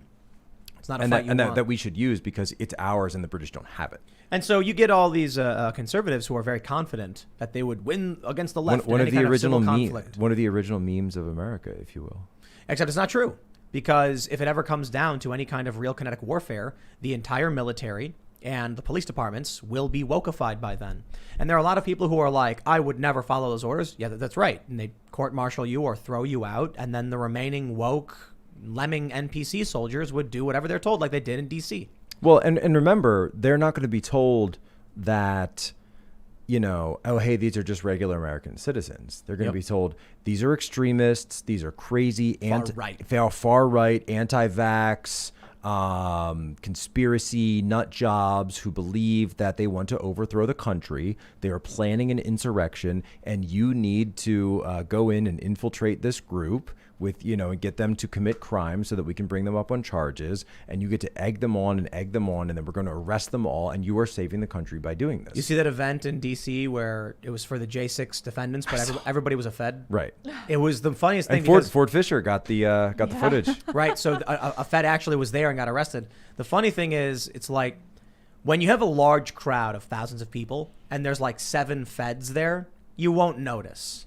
They all look fairly similar, and they're kind of obvious sometimes, but you got so many people everywhere. But when no one shows up and the only people there are Feds, they all look identical. They're wearing khaki shorts with the sides of their heads shaved, the same haircuts, the same sunglasses, the same watches, and it's like, what is this? Sidearm. Greetings, fellow insurrectionists. Right. How are you? Planning any insurrections? And there was one guy who got arrested, and the police surrounded him because he had a gun, and he's like, my badge is in my pocket. And they pull out a badge. Some people claimed he was undercover, but others claimed he was just an officer who was there. And I think the left was trying to frame it as federal agents are MAGA cultists, and they're at these events. Or was he recruiting? Recruiting? Or was he recruiting? In what capacity? Like trying to get more Feds? Trying to get him. This is the way it works, right? A federal informant is not typically a federal agent, right? So a federal informant is someone who has a relationship with a federal agent, which is known as a source and a handler, or an informant and a handler, right? You are being run. That's the parlance. You're being run by that agent. So they're not going to get somebody who has a badge and stick them in the group and have them like Ian is not going to be the agent, but Ian's going to be the one talking to the agent. I saw those signal messages. This is all theoretical, by the way. Big graphene. I'll talk to anybody, man. Let's heal this earth. Hey, man, we're just talking. But no, so the way it works is, and you've seen this, by the way, in the Michigan governor operation, and I'm calling it the operation because that's what it was. The text messages have been coming out where you can see the relationship. It is being driven by the agent, where they're telling people to egg things on, and to use the legal phrase. You have to commit a conspiracy, to commit a crime. What you need to do is to, of course, first come up with the plan, and then you need to take an overt action in furtherance of the conspiracy. So what it was in the Michigan plot was, because if you're just talking about stuff, okay, that's just talk. You can't make a case on that. But, and again, I'm just talking about the legal, situation. So what they do is they say, hey, we're going to go get in the car and we're going to go do recon. And he says, get everybody you can. Tell them Saturday, whatever the day you can. He says, what's better? What should I go, Saturday or Sunday? He responds, go whichever day you can get the most people. Get them all in the car, because the agent knows that this is the way the rules work, so that if whoever's in that car then, and they're going around and they're just like taking pictures around the lake, but it just so happens that this is the lake where the governor's mansion is. Yeah. And so they can then put on paper, this was an overt act in furtherance of the conspiracy. What if like you showed up with a bunch of pizzas and you were like, hey guys, I brought a bunch of pizzas for us to eat and hang out, and they're like, that's a planning meeting. You'd have to. No. It would have to be in furtherance of the crime. Right. I understand. You know, so that's just a eating dinner. People need to understand when it comes to talking to cops and feds and all that stuff, they don't care about you. They will use you. And by the way, one of There are those many informants, stories where they've done it. To your point, one of those stories, one of the informants is getting brought up on charges. Yep. You know, so this is a guy who was in on the operation, but and of course the speculation is that maybe they're not being as forthcoming, maybe they're not willing to testify like they were, and now guess what? They're getting slapped with charges too. There's a bunch of stories about this, and I won't get into specifics because of I'm just talking Michigan. Like privacy details and stuff. But there are big stories over the past 10 years with federal informants who cooperated and did everything right, and then immediately once it was over, got arrested and charged. And they're very high-profile stories. A lot of this was done during the early 2000s in the War on Terror, and it was young Muslims in the United States, American citizens, who thought they were talking to Hamas or Hezbollah or Al Qaeda, and then eventually ISIS, but it always ended up being federal agents who were posing. I mean, like, there are people who have been contacted by the feds, and they'll be like, would you like to help us stop this crime? And they'd be like, yes, I will help you. And then they start saying, like, let me know what you need. They start working with the feds to get them information, and then the feds come and arrest them. Like when they come to you and say, we're going to have you be an informant, it's quite possible you're being investigated. And they want you to say things. Oh, yeah. They can lie to you. Oh, yeah. And yeah, you're an informant. Tell us what's going on. Like, yeah, so they were saying this, they were doing this, we're doing that. You Like, care this guy about- was organizing a conspiracy. You want to serve your country, right? Yep. I mean, you care about your country, don't you? You're a patriot, right? Right. You're not one of those traitors, right? All right. You wouldn't do that. You wouldn't lie to a police officer, would you? I was doing. You wouldn't download a TV, would you? I was getting one of my lie detector tests, one of my polygraphs that you have to do. The guy was, so they do this thing where, that's supposed to be like the test right before they get into the real questions, and then they say, the guy was like, no, I just want to get the baseline, and so I just wanted to check. So they ask you questions that they assume you're going to lie on, so that they can get a baseline of what you're reading as lie. And keep in mind, the machine Wait, can't. they ask you something they think you'll lie about? Right. Like what? So the question he asked was, "You've never lied to your parents, have you?" That's a good one. Yeah. Do people say I haven't lied to my parents? Right, because of course they're thinking then that it's going to trigger a response of, well, of course I wouldn't lie to my parents. But actually, the one that he asked me, he would go, and he prefaced it. He goes, I'm a prior state trooper, and boy, when I would pull somebody over for speeding, my gosh, I would know how fast they went. But I'll tell you what, if they were honest with me, and if they said, you know what, officer, I was going a little fast back there. I'm sorry about that. I would usually let them off with a warning. But if somebody lied to me, if somebody had the audacity to just lie to my face and disrespect me like that, I was coming after them. You would never do that, right? You would never lie to a police officer, right? So keep in mind, understand what they're doing. They're priming you, right? So you're being primed to say, oh my gosh, I'm going to be in trouble if I tell this guy who, keep in mind, he's the evaluator of the test and the proctor, the administrator of the test, right? So he's grading you. My answer to that is I'm gotta be honest. It was kind of confusing. I'm not quite sure what you were getting. Right. Honestly, when you make a really, really long question and then say you would never do that, I'm not quite sure what that refers to. Huh. You'd never lie to a police officer, would you? I would not lie to a police officer. Right. And so you never have lied to a police officer. I have never lied to a police officer. Never something like that. Right. Yeah. And so that's the idea, is that, because they're trying to prime you into a situation where you're going to tell, and it's a white lie, obviously. I lied to my parents all the time. What do you mean? I was a kid. It's not Kids a do that stuff. material, What- it's not where were you material. last What night? if The you said idea to the guy, is- I'm lying right now? This sentence is a lie. Well, keep in mind. Do they so- just end the The thing? and they're machine like, "You're not-" explodes. Yeah, Keep in mind, it's a paradox.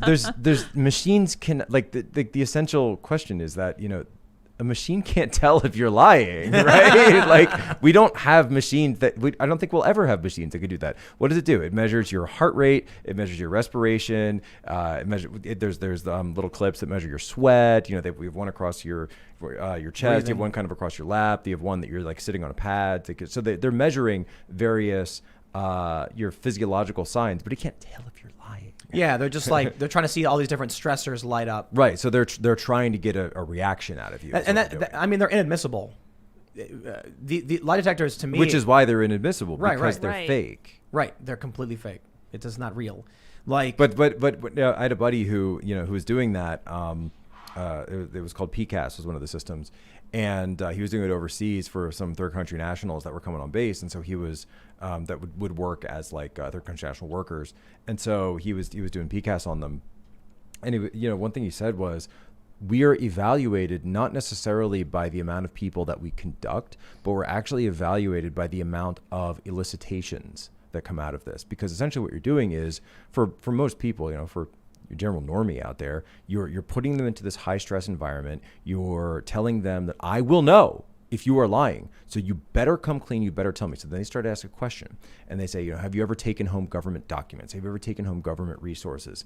And then they'll say, all right, I'm going to step away from the machine for a second. When I was asking that question, I was getting a weird reading, and I wasn't really sure what it was. It just seemed like something was registering with you just as I was saying the question. So is there something you want to tell me that maybe could help me word the question better so that this test, this evaluation can be more accurate to explain the situation? So if you just tell me that, I'll write it down, and I'll refurbish this question and reevaluate it for you. People spill their guts. Amazing. yeah, it just seems like polygraphs for the most part are to put people in high stress situations where they think they have to tell the truth. Right, exactly. And it makes them panic, and they're like, and then it's not real. Yeah, in interrogation, it's known as emotional fear up. So it's emotional fear up with a very elaborate. I got a better prop. one. What we'll do is we'll take 2 gigantic metal discs hooked up with a bunch of wires. Yes. And we'll have them hooked up to the polygraph and be like, don't worry about the giant metal discs. They just blast you with intense radiation whenever you lie. Oh. But you're not going to lie, so It doesn't matter. Yeah, you're fine. If you're not going to lie, then you Because you're won't not gonna die lie. from radiation poisoning. Actually, just step out for a second. We just got to test them. Every time you lie, you Ian, have to grab eat the sponge. Every time you lie, you have to eat polonium, just so you know. Just a little bit. Just a little bit. A little bit, not a lot. We make you eat a lot of them. I mean, like a tiny little bit would just kill you, wouldn't it? Like a tooth. Wouldn't a tiny little bit just Yes, kill you? Just yes. like Yeah, it starts for sure. disintegrating your DNA or whatever. Completely. I've never heard of polonium Not before. What is this immediately, stuff? by the way. Yeah, that's what didn't That Navalny spy. get poloniumed? I don't know if it was Navalny. I think it was Somebody got poloniumed. not In their tea, Skripal. yeah. It was in the UK. Yeah. And it was one of the ones that they had ascribed to. Polonium's radium disintegration Russia. by synthetically bombarding bismuth with lead, or bismuth or lead with neutrons. You get this polonium stuff. How does it Yeah, kill so you're you, not. though? It's radiation. It's radioactive. Yeah, it goes Yeah. into your body and then Yeah. starts Yeah, destroying so it's your not. DNA. It's not immediate or anything, but yes. So it's not. It's like ricin, which would be much more immediate. Yeah, people got to pay attention to the stuff they eat, man. Because some people, Number one. Yeah. you know, That's why when I hear people say that, hey man, it comes from the earth, I'm like, I don't know, man. A lot of stuff comes from the earth. That's not exactly the best argument. yeah, I don't. People send me food in the mail, and I'm just like, oh, that's really great. And I throw it in the trash. You can't eat it. I'm like, what am I gonna do? Give it to somebody else? So, but some people might take it and be like, no, I'll keep it. I'll be like, okay, that's your choice. But you I went through a phase where I would read all the ingredients, and if I saw something I didn't know, I'd look it up online and read, how does this interact with my body? And I'd read all about it. It's a good question. Yeah. It's so Great I'm great. just- question. I'm That's just great. saying- That's great, by the way. Yeah. That's good. Donald Trump would only eat fast food. You know why? That's exactly why. Because when you go to a place and you ask someone to prepare food for you, he wouldn't like exclusively, but almost exclusively, he was eating fast food. And there were 2 big reasons I was told by some people in the press corps was, one, he was a germaphobe. He is. He felt like these fast food chains had standards, and so that if he ate from these places, it was less likely that he would get sick compared to going to any other restaurant. 2, when you walk in and say, I want a Big Mac, it's pre-made and sitting right there. So no one could spit in his food or smear right. stuff on it or do something gross. Super Troopers. Yep. And there are a lot of people who don't like the man, but more importantly, he's a celebrity, so a lot of people might, Well, it's not like he's going in himself, too. or what? Well, it's not like he's going in himself, too. Right, but it's just when they already have the Big Mac sitting in that little warmer and you order a Big Mac and fries, they just go right in the I've bag. actually, so there was that don't know if people saw that tweet that I had tweeted a picture of him out, and it was actually he was with Sean Parnell, but then I cropped Sean out. Sorry, Sean. Him super thin. And it was like he was looking really thin, and I just tweeted out how is he getting younger, right? It went kind of, so it went kind of viral, and then I get an envelope at the studio down in DC, and I open it up, and it's a note from. It says from the desk of Donald J. Trump. He's printed out my tweet and then written, "Thanks, Jack. You are looking great too. Holy cow! Keep up the great work." That's and then he signed it amazing. Donald Trump. You're looking so great, when you absolutely have to respond to it. So then I tweeted that out, which I have to look into the process. But some people were saying like that should definitely be your NFT, Jack. Like that. Oh, Yes. yeah. That tweet That's of Trump's amazing. printed out tweet that he responded to you, which then I tweeted. Yeah. That's amazing. So it's like when you absolutely have to comment on a tweet, and Yeah. but you're not You're on not Twitter. mailed How to do you someone. do it? Let's talk about one of the But darker stories. sorry. The little bit of the backstory though was I was told, not by him, but someone else I was discussing this all with, that he's cutting down on the fast food. Really? I was told that he's cutting Good down on the for fast him. food. And He went keto. more steak. They said, Yes. "Hey man, eat more steak," That's and what's it up. was like, "Sure, I'll eat more steak. Why not? That sounds like a good diet." They said, "Yeah, Gotta eat Gotta get more all that steak." sugars Well, and all the he's at garbage. Mar-a-Lago, he's at Bedminster, he's at Trump Tower. So I mean, Golfing. it's his right. It's restaurants that he controls. It's his staff, etc. You know what people need to understand about keto and stuff? A lot of the garbage you eat is the processed breads, grains, sugars. Yep. And I've noticed that when I've been trying to stay away from all the sugars, I'm also staying away from processed foods. Yes. So it's a lot more fresh chicken breast, a lot more roast beef, My- or fresh cheeses. We have raw cheeses. So my wife's family, and my wife, of course, they're from Eastern Europe. When they come to the U.S., they, like my father-in-law, like he will not eat processed food here. He looks at it and says, "This is not food. Like It's not. this is plastic. This is fake. I don't know what this is." But he gets something from Whole Foods or the butcher, or something that they get and they cook themselves. Okay, this is food, right?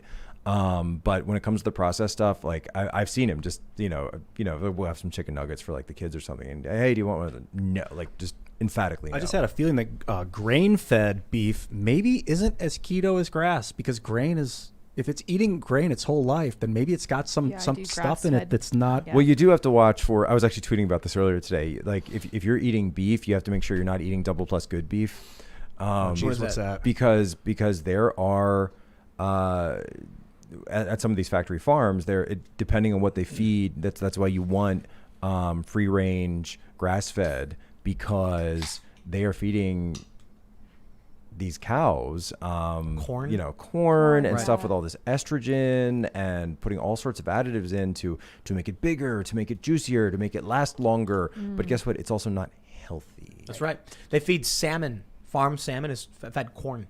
Yeah. And then I read that like in nature, salmon turns pink because of the krill and stuff that it eats or whatever. Right. In farms, they're fed corn, so they're gray. Ugh. So they have to add food coloring. Gross. Yeah. Amazing, isn't it? I almost just spit out my coconut water. I saw that. That was gross. Food coloring, bad. All right, we got some comics I wanna Synthetic talk food about. coloring, look out. I want to talk about comics. Check this out. This is hilarious. Oh, okay. So from Bounding into Comics, we have this story. DC Comics pokes fun at anti-vaxxers with anti-saver movement in Superman versus Lobo #1. I do think it's funny that they're making Superman fight Lobo, but I digress. You basically have like Lois Lane. Oh, Superman always fights Lobo. No, I know, but like as like the main villain. Oh yeah. You know, yeah. in this capacity. So we have Lois Lane, who is apparently like, she looks like she's a 26-year-old angsty goth of some sort. Intern, yeah. And she's got someone filming her on a cell phone where she's like, Lobo claims to support America and be a patriot, but he's actually, look what he's doing to the flag. And so they have this depiction of these people. This woman says Superman didn't bother to ask her about her fear of heights when he flew her away from a fire. This one says Superman's powered by radioactivity and making people sterile. And what the hell is an anti-saver? And it says don't interfere with God's Is plans. that anti-sa? I suppose. Yeah. Anti-vaxxer, anti-saver. Anti-va? Yeah. You know what's funny? Because I was looking at this, And then I see this art right here where it shows Lois, and she's got like her hair over one eye, and she's looking up, and she's supposed to be like the cool anti-vaxxer speaking the truth on the web, saying he's lying to you. This is Lois Lane for Stay in Your Lane. Please like and subscribe. Thank you. And I'm like, I just want to make one thing really clear for people. That is not cool. No. You know, like Lois Lane being like the establishment and big pharma. That's what we're all into. That's the cringiest cringe that's ever Yes. cringed. Did you see the Kaiser Chiefs? The Kaiser Chiefs? Did you see the viral Kaiser Chiefs video? No. What's the Kaiser Chiefs? How did you not see this one? You're gonna love this. Oh, When at a concert, some guy from the Kaiser Chiefs goes, "Everybody raise your hands." Oh, wait. No, I did see this. I Yeah, did. and they Yeah, raise their that's right. hands. Yes. And he's like, "Your hands are clean, washing them. Let's hear it for Pfizer." And then there's a guy, and he's like crying. He's like, "Yes, right." So like, when you have a comic book and Lois Lane's supposed to be like all cool, and she's like, he doesn't like America, and anti-savers are bad. I'm Same like, kinda cringe. That's not actually it. Like, they think they're still the cool, confident, and charismatic. They're actually the creepy weirdos raising their hands and going, "Washing your hands." Oh. But Trump supporters are the cultists. Yeah. Yeah. Yeah, okay. Well, there is the Trump cult. It's just not mainstream influential, and it's not dominant in the right. It's just they exist. Right. You have a dominant influence network on the left that is pervasive throughout media, throughout entertainment, throughout academia, and anything they say goes. Now, you know, I'm also someone who thinks that, you know, inoculation makes sense. Having antibodies is a good thing. Obviously, that helps. That's science. But when you throw it and shove it down people's guts like this, or shove it down people's throats like this, it's you wonder, why aren't people, you know, just doing as they're told? Why don't people just shut up and put this thing inside them, right? You know, it's you know, you have to wonder that. Look, meet people where they are. Just meet people. If someone has it, talk to them. Literally, have a conversation. So they also Don't have Superman and Lois Lane smacking yeah. you in the face with it. they include this Patton Oswalt tweet where he says, "Haha, the new Superman versus Lobo has anti-saver idiots who are against Superman helping them." And I'm like, first of all, that joke was done in The Incredibles when Mr. Incredible saves a guy who jumps off a building and then he gets injured and sues him saying he didn't want to be saved. That's right. Yeah, that's the whole. But more importantly, That's the whole plot originally. if someone says Superman don't touch me, Superman don't touch them. It's the weirdest thing that they're like, could you imagine someone not wanting to be saved by Superman? I'm like, there's probably a Yes. lot of circumstances in which someone, for whatever reason, decides they don't want Superman touching them. And this is what these people fundamentally don't understand about liberty. I mean, like people who have DNRs. Yes, exactly. Sure. You know? But I mean, if someone's like in a burning building and they see Superman and they scream, "Save me," like, I get Superman's going to save them. He's not a real person. These things don't actually happen. But I'm like, if someone literally says, "I understand Superman saves people, don't touch me," then okay. Why would you make, like, see, this is what they don't understand about liberty. When I see people saying, like, "I'm going to go get vaccinated," I'm like, that's very nice. That's very excellent. I'm glad that you've made a good choice for yourself and you're happy. No, I mean it. The two sides in this are basically like the stupid people don't do what they're told, and the other side saying, "Do whatever you want, leave me alone." You have rights. Yes. Rights exist.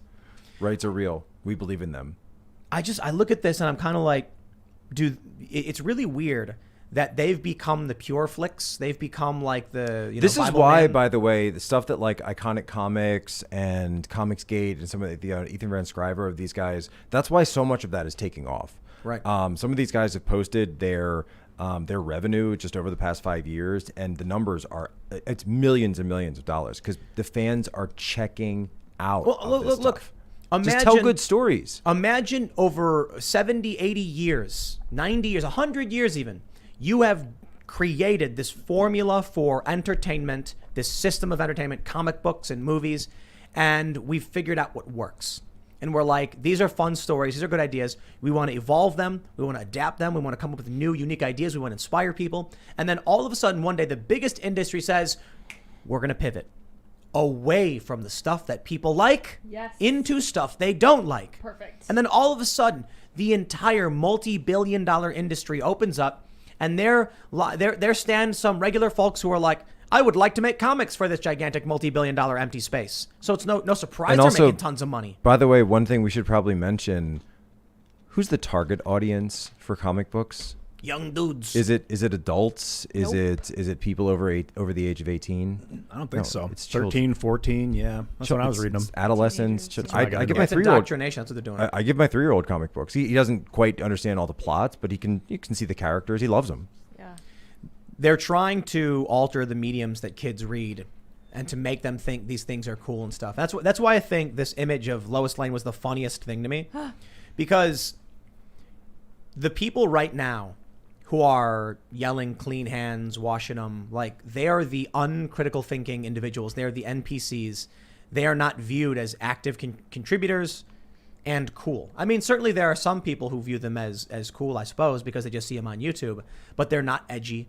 They're not, like, the way they depicted her is she's like, not in my country. And here's one. I hope not in yours. Next time we'll discuss whether Lobo called Star Wars totally inaccurate.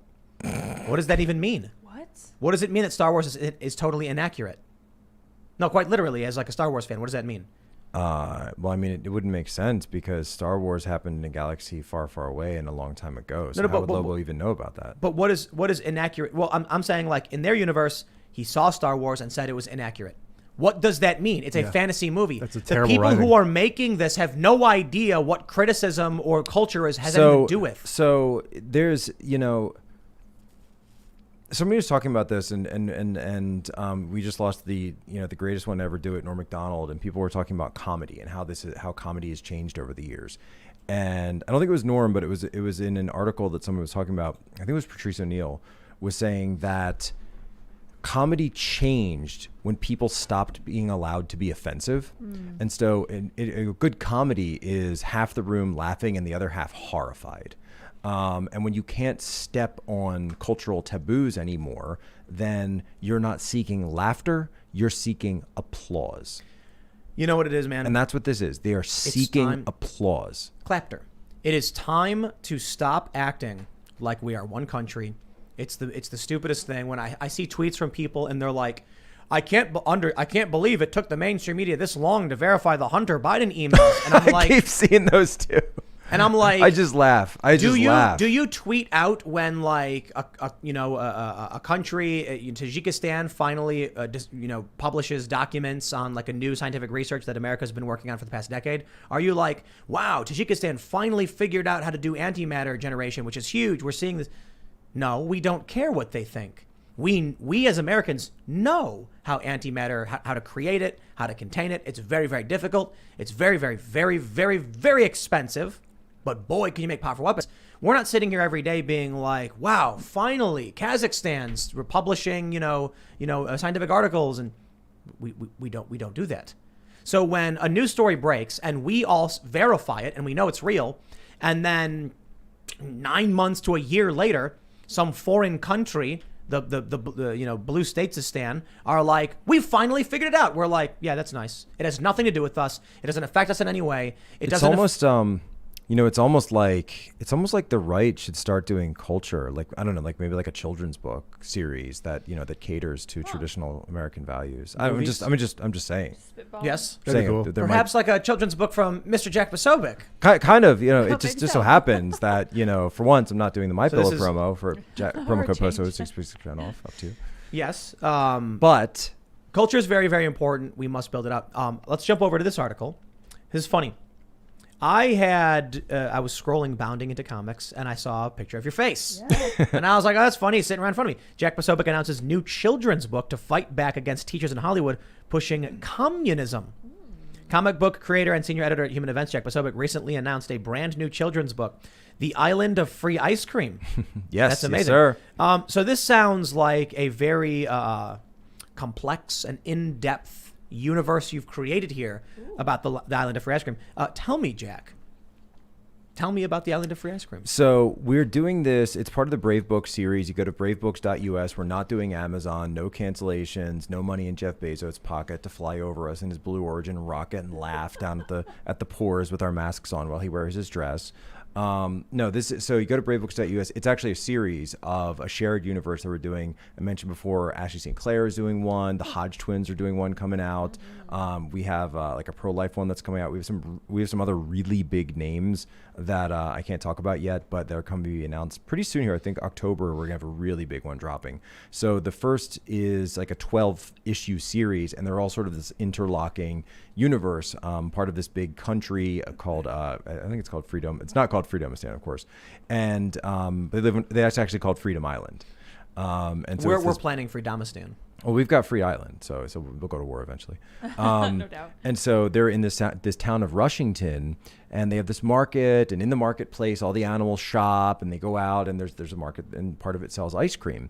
And there's this character Asher, and he's a fox, and he's out there with his friends, and some people start complaining because the ice cream in the market is it's a little bit expensive, and they say, this ice cream is just too expensive, and we don't like this. Well, along one day comes a group of wolves, and the wolves say, "Come to our island, because on our island, the ice cream is free.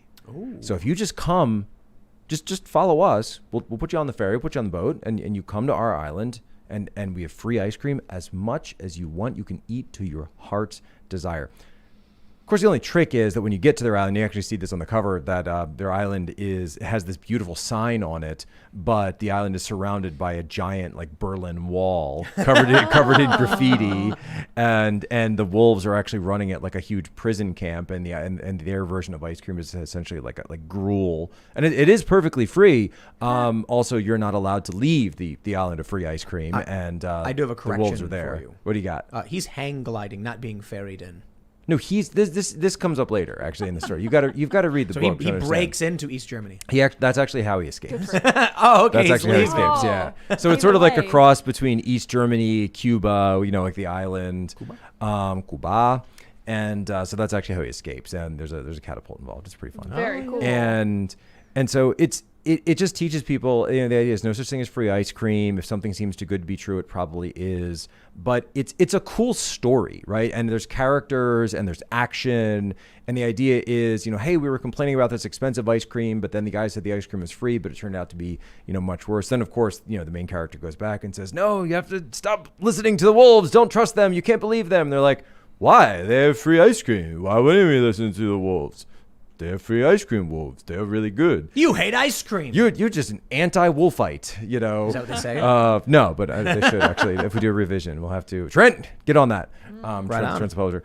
And so it's at the end though. There's a section where there's sort of like a Q&A for parents, educators to sort of like, and it's like Jack says, and ask what did it mean that it was expensive? What did it mean that it was free? What should you be? Should you trust everything that you hear? Should you trust every offer that's out there? And the cool thing is that Brave Books is now working with homeschool groups, which of course, as everybody knows, is skyrocketing right now through COVID and through this crazy woke CRT stuff, that people can finally look over the screens because of Zoom. One of the actual unintended consequences of this is that people can actually see how their children are being indoctrinated with this crap in the schoolroom on your dime, by the way, private schools and public schools. And then they want to check out. So we're working with homeschool groups, we're working with Christian groups, we're working with other religious groups to be able to get this book out and get the series out to them. And it is a series. So you get, we actually do like a subscription. So there's going to be 12 in the first series. Cool. You do a subscription, you get one a month. And there's actually a huge poster that I got to get you a poster. Yeah, we'll put it up. I'm being a terrible guest of this, right? I should have brought you one of them. So it's a poster, and then you get a sticker for each book that you read, and then it reveals more of the story as you go. Nice. Yeah. Cool. Yeah. That's very neat. Awesome. Freedom Island. That's meta. Sweet. Why don't we go to Super Chats and see Totally what meta. the people have to say? Oh, what is this? We're getting a weird... So there's a really funny thing that happens sometimes where on YouTube's end, it freezes, but on our end, it's not. And people often point out that it's at particular points of the conversation. We're not frozen here in real life. I'll tell you. No, let me tell you we're not. something. Okay, good. When I was We're in the Phantom so Zone my now. my main segment today was about the Defector saying China intentionally released COVID. Yeah. The moment I went to put it up, YouTube started changing. It wouldn't let me do it. Said I could monetize it. Things are disappearing. It wouldn't save. It said no. It kicked it back. And so I just sat back and I waited and I kept trying to save it. And eventually it let me do it. And I'm like, there's a lot of things I talk about that I know YouTube probably wouldn't care about. But for some reason, whenever it comes to Chinese Communist Party stuff, we get problems. Notably, when we talked about the 50 Cent Army on one episode, as soon as it was said, YouTube, on the YouTube's end, it freezes and we see all the F's in the chat, and then it jumps back in, cutting out that conversation. But anyway, I just saw that. That's why I brought it up. So let's go to Super Chats. By the way, real quick, got a message in from Tom Sauer, fellow Navy officer. He says, dishonorable discharge requires a felony conviction at the court-martial and almost always comes with a prison sentence, like something that would land you in prison in the real world. So it sounds like Biden doesn't know what he's talking No, about. so like to get a dishonorable plus the court-martial, like you have to have like a legit, seriously unfavorable outcome. Like you did something that is like refusing a you'd committed vaccine? like a straight-up crime, like All not right. refusing a vaccine. Smash that like button. Unless he changes If it. you haven't already, share the show if you like it. Subscribe and go to timcast.com to get that sweet, sweet members-only content. We've got more members-only content coming up really, really soon because we're preparing to launch the new shows. So we're actually there's a lot of work going on behind the scenes. Trust us, it's really difficult to get all this stuff done quickly, but we do. We had meetings on our new mystery show. We have the music being produced, and we're getting really close to launching. It's going to be a weekly show on the podcast on iTunes and Spotify. It's going to be like a 15 to 20 minute, story reading with cool sound effects and music. And then we're doing the members only version of the show is where various individuals will hang out and talk about the mysteries and the ghosts and the UFOs and the true crime and the spooky stories and the rat utopia, but more in depth, not news focused. So like Bigfoot and just really crazy stories meant to be like tales of intrigue. I don't necessarily think Bigfoot is actually something that might come up. But the stories are typically a little darker than that. Like we got one about Irish mafia murders in New York. Shane does an amazing job writing these stories. That being said, let us read some of these super chats. You know that that area in Philadelphia that it's always getting shown with all like the meth and the addicts and everything? That video where people are like constantly on the street and slowly stuff. driving past. Right, so that's referred to as Kensington Beach. That whole area used to be run. It's called Kensington and Allegheny. So those streets intersect there. There used to be a huge Irish mafia in Philadelphia called the K&A Gang, and they ran that specific area. So they got interesting. run out. The Irish got run out, Now it's fallen. and look what it is now. All right. The Mercenary says, Tim, my county in Tennessee has over 10,000 students opt out of mask mandates. It's nice to see people make a stand. Love the show as always. Hey, thank you. Appreciate it. Cool. Based. Jonathan Galterini says, MSM is finally talking about how the most hesitant group to get vaccinated are those with a PhD. I guess they did their own study to validate it. Wow. Nice. Yeah, and I don't necessarily know why that is because I don't see people as with PhDs as being necessarily smarter than anybody else. Getting a PhD just means you have it doesn't even You mean, spent more time staring at something. exactly. Yeah. It doesn't mean it means you're a specialist in a field for the most part. So if someone's like, I have a PhD in what? Microbiology. I'm like, that's really great. You can tell me a whole lot about that, but can you explain anything about economics? No, I know you're a specialist in microbiology. So Like, awesome. Cool. yeah, when it comes to PhDs, Great. just because someone has a PhD doesn't mean anything. They could have a PhD in economics. Okay, so what does that have to do with the vaccine? Virology. Well, it indicates Nothing. that they have a strong attention to detail and a good attention span usually. I don't believe that's correct. That they're willing to pore over data. I mean, Yeah. I you don't can't think really that's get your true. PhD without poring over data. Yeah, but it doesn't. It's more so like tedium. It is dealing with the boring text. If you Yeah, can do and that. then a bunch of other people vote and be like, okay, we agree, you can have one. Oh, great. All right, let's see what we got. Ruben Pedroza, Jack, do you think China would nuke their capitalist model to demonize the West and consolidate power? The people of China that I meet say there's an astronomical gap between the rich and the poor. I mean, sure, right? So China has this system of which has been described in the past as almost like a hyper capitalism when it comes just to their markets. But you have to understand that, and we don't have time to get into all this. But there a lot of these enterprises like Evergrande, which is the one China Evergrande, this real estate company that's going bust right now. Right. They essentially operate as shadow banks. So these are all shadow banking, zombie banks that are constantly, and in the past throughout which have been constantly bailed out by the CCP. Like you want to talk about money printer go burr in the US, over there it's yuan printer go burr. Like it is massive. And building go and boom. And building go boom because you're building ghost cities.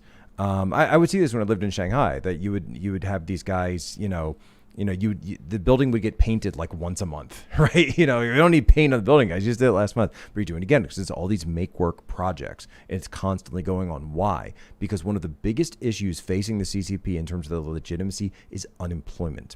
If you have a 1% to 2% unemployment spike in the U.S., that's an issue. If you have a 1% to 2% population or because of the population unemployment spike in China, you have a revolution. Yep. Yeah. So one thing I talk about when it comes to populations is scaling problems. If you have 1,000 people who live in a small city, what percentage of them need to revolt and actually change something? A large portion, because you're only going to have a few hundred people. But in a place like Manhattan, where you have 2.5 million on the island, and you've got and I think it's 10 million or whatever in the metro, 13 in the, in the surrounding areas, 0.01% maybe, like a few thousand people. People don't understand. They see these massive protests, and they're like, "Wow, look how many people are protesting." It's like that's 20,000. Especially with how tight the roads are on Manhattan, you can actually do quite a bit. But there's what is it, like 30K cops in New York City? Yeah.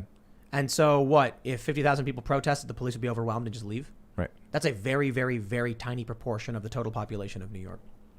All right. Little Tails Farm says, Tim, our chicks are doing great. Yay. Just put 12 more in the incubator and Chicken City is nearly done. When you are ready for milk goats, we will send you a baby triple registered Nigerian dwarf from our herd. I will take it. Yes. The new Chicken City we're building. The guy who just said he wouldn't take food in the mail. It's a goat. Yeah. What are they going to do? They're going to give the goat some kind of secret mission. Oh, yeah. No.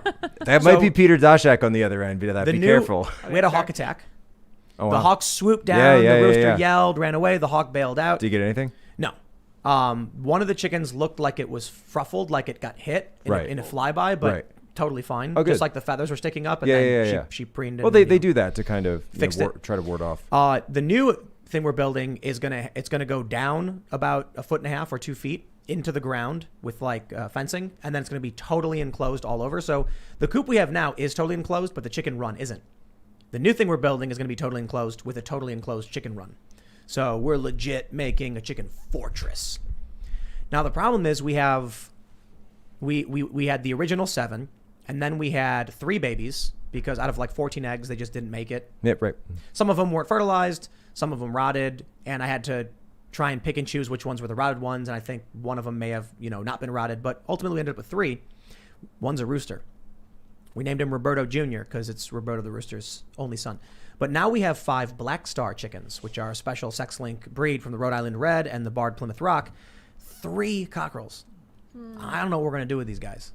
Because maybe if they're big enough, we can let them like hang out once they're fully adult in like a year maybe. And are you saying you've got too many roosters in the hen house? Too many roosters. They're not in the hen house. Not yet. But it's already bad enough. We've got the baby rooster growing up. And they're in the same area, but they're separated. They can't interact with each other, but they can interact. They can see each other and gobble and pluck or whatever, but they can't actually, because the baby's too small. But I think we can handle another rooster, but we can't handle 3. And we got 3, baby roosters that are coming, baby cockerels, and we'll have to figure that one out as time comes. Even the Amish take their roosters far away from where they sleep. It's going to be very, very jarring because we're moving Chicken City right outside my bedroom window. So it's gonna be an interesting year. Finally, not going to be your bedroom anymore, Ian. All right. Jinx McNinja says, sorry, Tim, I can't tap the like button. I can only crush it. Just like Lydia will continue to crush Sour Patch Kids with their larger phone. Ah, very That's good. the lids and Very suppressing them, by the good. way. Excellent. I've crushed them. Euphoric Breaks has been keto 8 years now, lost lots of weight, and at 50 years old, am on 0 meds. Welcome to the Fat Burner Club. I didn't start doing it because I was worried about my weight, although many people have given us nice comments saying, Tim, you're looking good. So nice. No, it was more so that one day we ordered a bunch of crab, and I didn't eat any breads or sugars, and I was like, I guess I won't. And then I didn't. And then within a few days, I was skating better. I was not tired. I was feeling a million times better, and I was just like, I'm just going to keep doing this. I've been doing it for about 10 years. Keto. Well, just sort of like the low carb, low glycemic index, right. Staying away from bread, staying away from sugar, trying to stay away from processed food, pastas, I think next year will be 11. Yeah. Awesome. I've legit been like doing a lot of cream. We have these keto bars. They're so amazing. They're from a company called Boo Foods, BHU. And I saw an ad for it once, and they have this keto cookie dough. It's basically cashew butter, but it's flavored like cookie dough, and it's delicious. That's and awesome. They have these protein bars. We got a bunch of Yeah, when I started so doing good. it, there was like nothing. Right. And people would look at you like crazy. If I'm like, well, I don't want any bread with it. You're at a restaurant and you're ordering. They're like, well, what kind of bread do you want? Well, I don't want any bread. So do you want rolls? No, I don't want any bread. No. Right. Do you want breadsticks? No. Do you want pasta? No. Right. And they just go, the other one is, can you put that on lettuce? Right. Yes. Yeah. That works great. But it is becoming bigger, and now you're starting to see a lot of these products come up, a lot more companies come up, realizing, look, folks, bottom line, if you see something that says low fat, stay away from it. Yes. Run away from that. It's sugar. Because that means it's full of sugar. I'm not even, I'm not even focused on trying to do any kind of specific diet. I say keto because like it's a lot of fat and a lot and very little sugar and less meat, just like a lot of the fats, cream cheese, avocado, stuff like that. But I also I'm not thinking about it. When I go out to eat, if there's something, I won't do bread because that just always screws me up. But when I order stuff, once you get off bread and then you go back to it, you feel terrible. Yeah, it's awful. It's You bizarre. feel It's like absolutely you're chewing on terrible. paper. Exactly.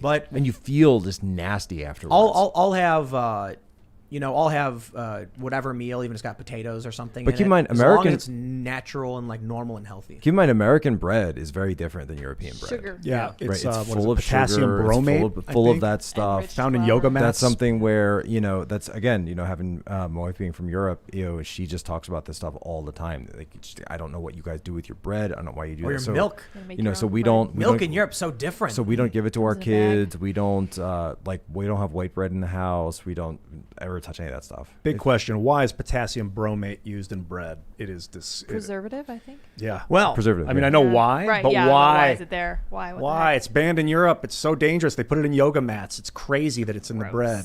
A Let's say- leavening agent or something. Let's take some more super chats. We The other got one is seed oil, folks. Since we're on the topic, Canola, seed oil, yeah. canola, which is also known as. Rapeseed. Yep. Unfortunately. All right, we got Shark Bite Biz says, Tim, great show. Love Jack on some days, even Ian.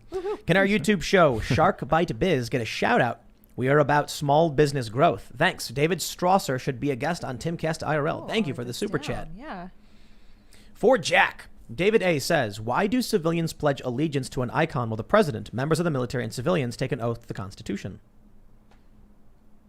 Why do civilians Flag? pledge to an icon like with the a flag. The flag. I pledge allegiance to the flag. Well, the flag isn't the president. I'm a little confused. Why by the question. are civilians pledging allegiance to the flag, but the president, police, and military swear an oath to the Constitution? Well, I think that the flag in general is representative to the republic, and of course that's the word that's said in the pledge. So the flag is there as a representation of the republic, whereas in the military, of course, that is a legally binding pledge. So you are binding. So you need a specific legal document that created our republic. So I think the inherent tie between the two is that one is representative of our republic, one is the document that created our republic, but it still has to do with the American Republic. All right. EW says, Jack, important question. The other day you put out a tweet about insider info about the administration discussing cutting off intel sharing with India and Japan, and the leaders of India and Japan being furious about it. Why are we not hearing anything about that anywhere? So keep in mind, I wasn't saying they were cutting it off. I was talking about the AUKUS treaty. This is the thing that partially led to the extreme anger between France and Australia and the U.S. regarding this situation with the submarines. I've actually been talking to a French MEP about this. So it's if you're a War Room fan, which there's a lot of War Room fans out there, the signal, not the noise. That it's a situation where, look, if you're trying to create a intel sharing agreement that's going to put China in a box, sure. Do we want the U.S. on board? Of course. Do we need Australia on board? Obviously, that's their backyard. But why would you not include India and Japan, who literally share either borders or territorial waters with China, and as well as South Korea? That these are our allies right in the area. If you're going to do something like that and be serious, you cannot cut them off. All right. EGA says, Tim, you often bash public schools, and as a teacher myself feel you're wrong in some aspects. Try getting one on the show sometime. All teachers are bad. Every single one. Abolish teachers. All of I'm them? kidding. That's Wow. a joke. I had a few really good teachers. Mostly had average and disinterested teachers. And then I had It shows. too It many shows. It really shows. bad teachers. Too many really bad teachers. That shows too. Yeah. Yeah. Actually, I think it's probably fair to say the plurality of teachers I had were bad. I had only like 2 or 3 teachers I thought were good. Yeah. Yeah, me same. too. Yeah. I like 2, 3 Yep. maybe. Yeah. And so My whole life, isn't that weird? being so I And you can remember their names, can't you? I can remember the names. I can That's what I'm remember saying. You but I probably can remember the Yeah, names yeah, of all yeah. my teachers. Yeah. Except into high school when I Yeah. started getting different classes. Right. But in high school, do you remember the good teachers? Oh yeah, Mr. Struby. John Yeah, Struby, what's up, see? dog? Yeah. Geometry. Right. We even Get had. me. I even have There's a. a few that are. There was even a good teacher in my high school that I still remember him. I remember his name. Never actually took one of his classes, but he used to sit with us at lunch and just talk politics and history and cool. all sorts of stuff. And he was awesome, just awesome. Who's that? I don't want to dox him. Oh. You know, All right, that's fair. Oh, okay. JL are his initials for anyone out Nice. there from Great the Kennedy, man. the former Kennedy Kenrick Catholic High School alumni. YouTube is dying says stop bullying Ian with a crying emoji. Aw. I think we need to bully Ian more. Oh, why? Resistance. Because resistance builds strength. That's Yes, right, exactly. That's true. Yeah. We need to strengthen the boy. That's a good He's point. gonna be bullied so much, like within a year, people won't realize he'll be like 6'5" and Ian, just think fast. he'll have like a massive chest, and he won't even realize. No one will, and then Super people will look I back. started Yeah. making internet videos in 2006. I've gone through cycles of trauma, learning how to deal with the internet text because it was so new at that time, and none of my friends ever had experienced it. Were And you leet? I became lead, became as it lead, went on. yes. But you learn not to take anything personally, including Right. the positive or the negative. negative. People say, I love you. Yep. You don't take it personally because they're talking about their own experience through you, using you as like this, focusing agent. But they're just saying their own experience. How's that different from regular love? It's very different, Jack. Okay. All right, Guardsman Norheim of the 10th First says, you guys keep talking about Alaska. As an Alaskan, I can tell you we live under the boot of Washington, Oregon, and California. 100%. It sucks that we are just the lower 48's park, and I'm your entertainment. Huh. I mean, and Daniel Turner, of course, talks about that as well. But Alaska for Alaskans. Let the Alaskans make their own decisions on this stuff. 100%. Alex Stevens says, somewhere, somehow, in your Holy Fauci skit, you need to find a way to include a declaration of holy war or Fauci ouchies against the unvaxxed. So in our, that was our bonus segment. Well, what did the guy say in the Project Veritas? Blow darts? Yeah. Yeah, Yeah. The other day lends we were itself to, making a joke about doing a skit. Holy weapons. So we were talking about the Kaiser Chiefs. Clean hands, Ugh. raise your hands, washing them, and like how creepy it was. And I was like, it would be a really great skit if we set up like this little tent, and we had someone wearing what looks like Catholic garb, but it's like Pfizer and Moderna on it. Right. And people walk up and they're like shaking, and he takes their hands and says, with this washing, you are clean. And then they put the hands in the water and take the hands out and then bring them into the hut for their vaccination. And so we make it look like a religious ceremony. And then there's a joke about like Fauci with his hand up, the peace sign. With You need like a one, giant or if syringe behind him. you need one, or like if somebody comes up and they have it, he just like smacks them really hard. Like I'm gonna smack. I'm just gonna smack that devil out of Out you. of it. Yep. And then he does. That being said, go to Latin mass. Yeah, that's right. But so that's the reference they were making. TNHP podcast says the Pfizer cult wash your hands would only make sense at a Wiggles or Teletubbies concert. That's it. I mean, Not even. You saw the video. The clean hands. Right. We all have clean hands. If I he'd just been like, I just love yo, it. wash It's a church. if he'd come out and was like, yo, everybody, wash your hands, Still and then weird. went into rock and roll, that would have been cool. But instead, he called out Pfizer. He was like, yay, Pfizer Corporation. And I'm like, what the heck? Like, boom, isn't 50,000 rock check and roll in the anymore. bank. Yeah. I'm down. Wash your hands, man. Thank you. Washing Just your hands gotta, is he's awesome. got like the sticker on his guitar, and he pulls it up. But he Pfizer. goes to play guitar over the back of his head, and you see a big Pfizer logo on there. Dude, it's a cult. Hey, the pills aren't just blue anymore, baby. So here's the important thing y'all need to understand.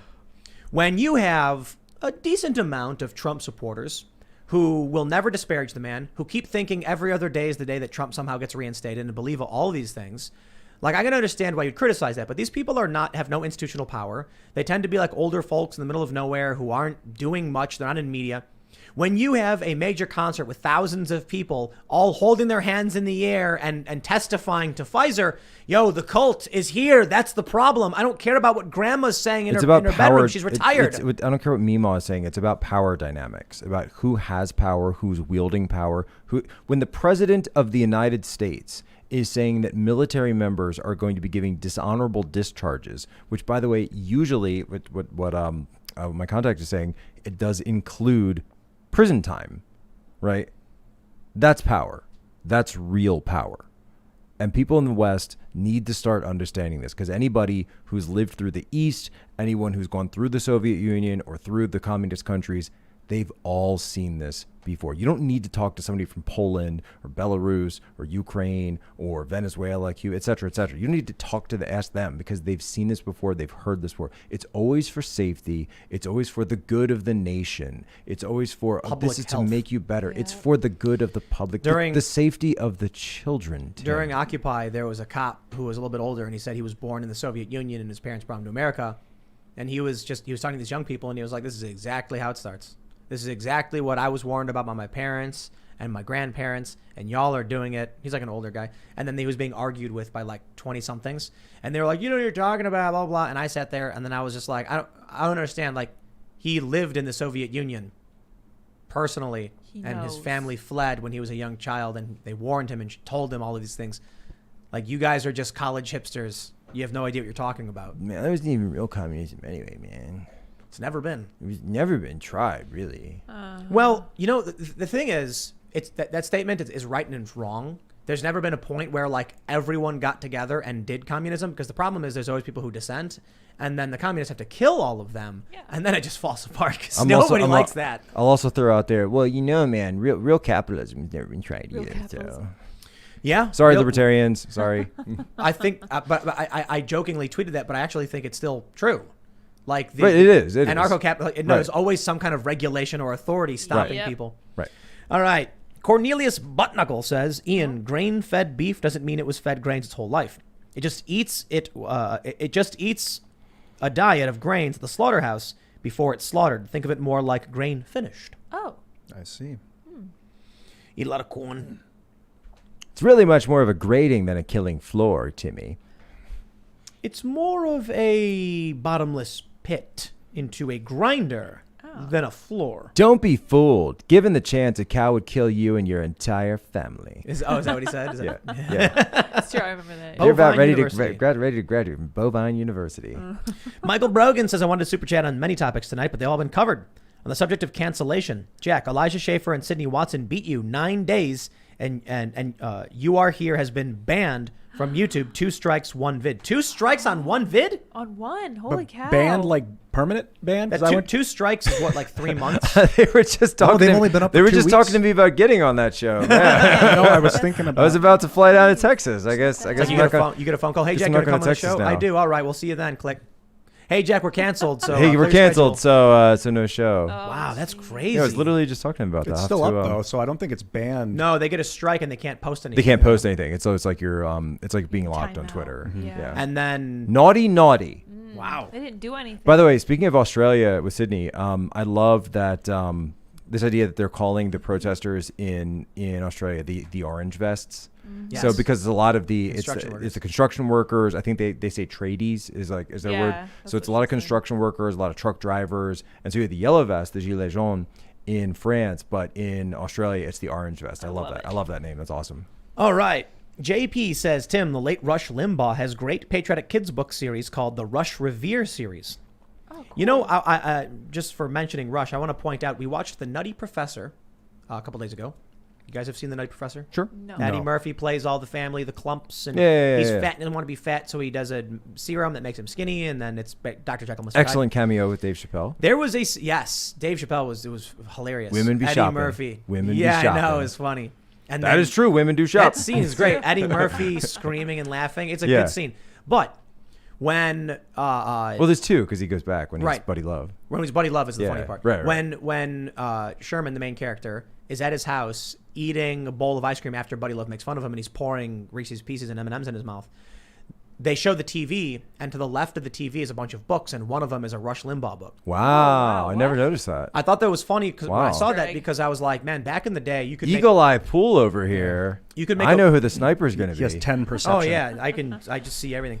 But I thought it was crazy because think you see everything. back in the day, you could make a major blockbuster, and it was normal for a college professor to have a Rush Limbaugh book Nowadays, people would be like, they're dog whistling. It's a dog whistle. Why are they doing You've it? actually just initiated the cancellation of the Nutty Professor by But Eddie revealing Murphy's that. done. Yeah, so Eddie They're, Murphy. they're going to go by in extension. and they're going to digitally remove the out. Rush Limbaugh. Oh book. right, they just remove it. It'll be Ibram Kendi. Harry Yeah. Potter. No, it can't be Harry Potter either. Yeah, it's got to be Ibram Kendi. Ibram Kendi, yeah. It's going to be Robin DeLangelo. I've had it, man. I've had it with this stupid cancel culture book burning thing, man. I just want to get back to communication. Rush's books are great, by the way. Rush's books are great. His are for a little bit older. I think they're more text. The ones we're doing, they have they're for a little bit younger kids. But Rush's books are fantastic, and it's really something where you start with the Brave books when they're younger, you go to the Rush books when they're a little bit older. They're working on reading, and it's. I mean, you keep going with it. Just keep going with it. Love, Peace, and Harmony says, how long do you think till the USA really starts going heavily downhill?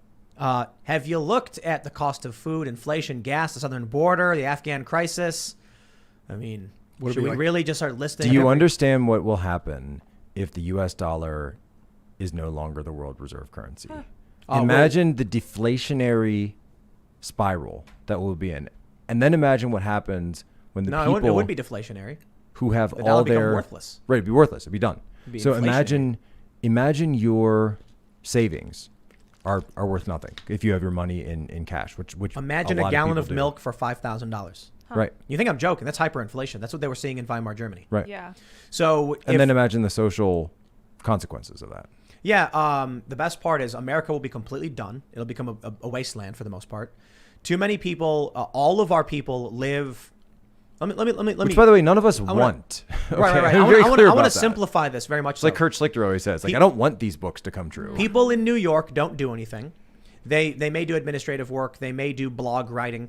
They may do managerial work. They may do intellectual work, but they're not making food. When the U.S. dollar is no longer the reserve currency, the U.S. has no control over oil and can't get any. Food stops showing up, and the people in New York will start fleeing rapidly, and those who stay, it'll go basically full on Mad Max. I mean, crime will go through the roof. What people need to understand about the petrodollar is that when the U.S. wants to buy oil, it simply borrows or prints money. When other countries want to buy oil, they need to trade for U.S. dollars first and then buy oil. That means they need a robust GDP with good exports so that they're continually gaining value. They have to buy and trade. So you take a country... Which means there is always a market for dollars. Right. And so the U.S. has one great export, the dollar. And that's only because I thought it was Timcast IRL. That's right. And that's because of the Definitely one of petrodollar. So that's why all of these people who have come out against the U.S. dollar as a reserve currency just mysteriously end up dying. You know what I mean? Gaddafi wanted an African Union and he wanted to trade, I think it was in dinars, and then he died. Still a big Saddam question. Hussein was I think challenging that. Still a big question about where exactly is all that gold from the Libyan treasury. Oh, yeah. Then again, a lot of Libya is the Sahara Desert. So if you got a bunch Right. of gold, you gotta hide it somewhere. I'm just saying. That's going to be hard to find, especially they are with letting shifting sands. But they are letting his son out of prison, last I saw. So I think the question is, does he know where Daddy kept the gold? We don't have a manufacturing base anymore. We import too much. If we lose the dollar, That was smart your of us, life. by the way, getting rid of that. It was so smart. Very strategic. I think Good job, ruling class. Right. I think we'd see population collapse by double digits within a few years. Which, by the way, and I have to do this since I'm here, we lost a great one this week. Not just Norm Macdonald, but also Angelo Codevilla, professor, Boston University, also Claremont. I had the honor of actually having him as one of my professors when I was going through the fellowship.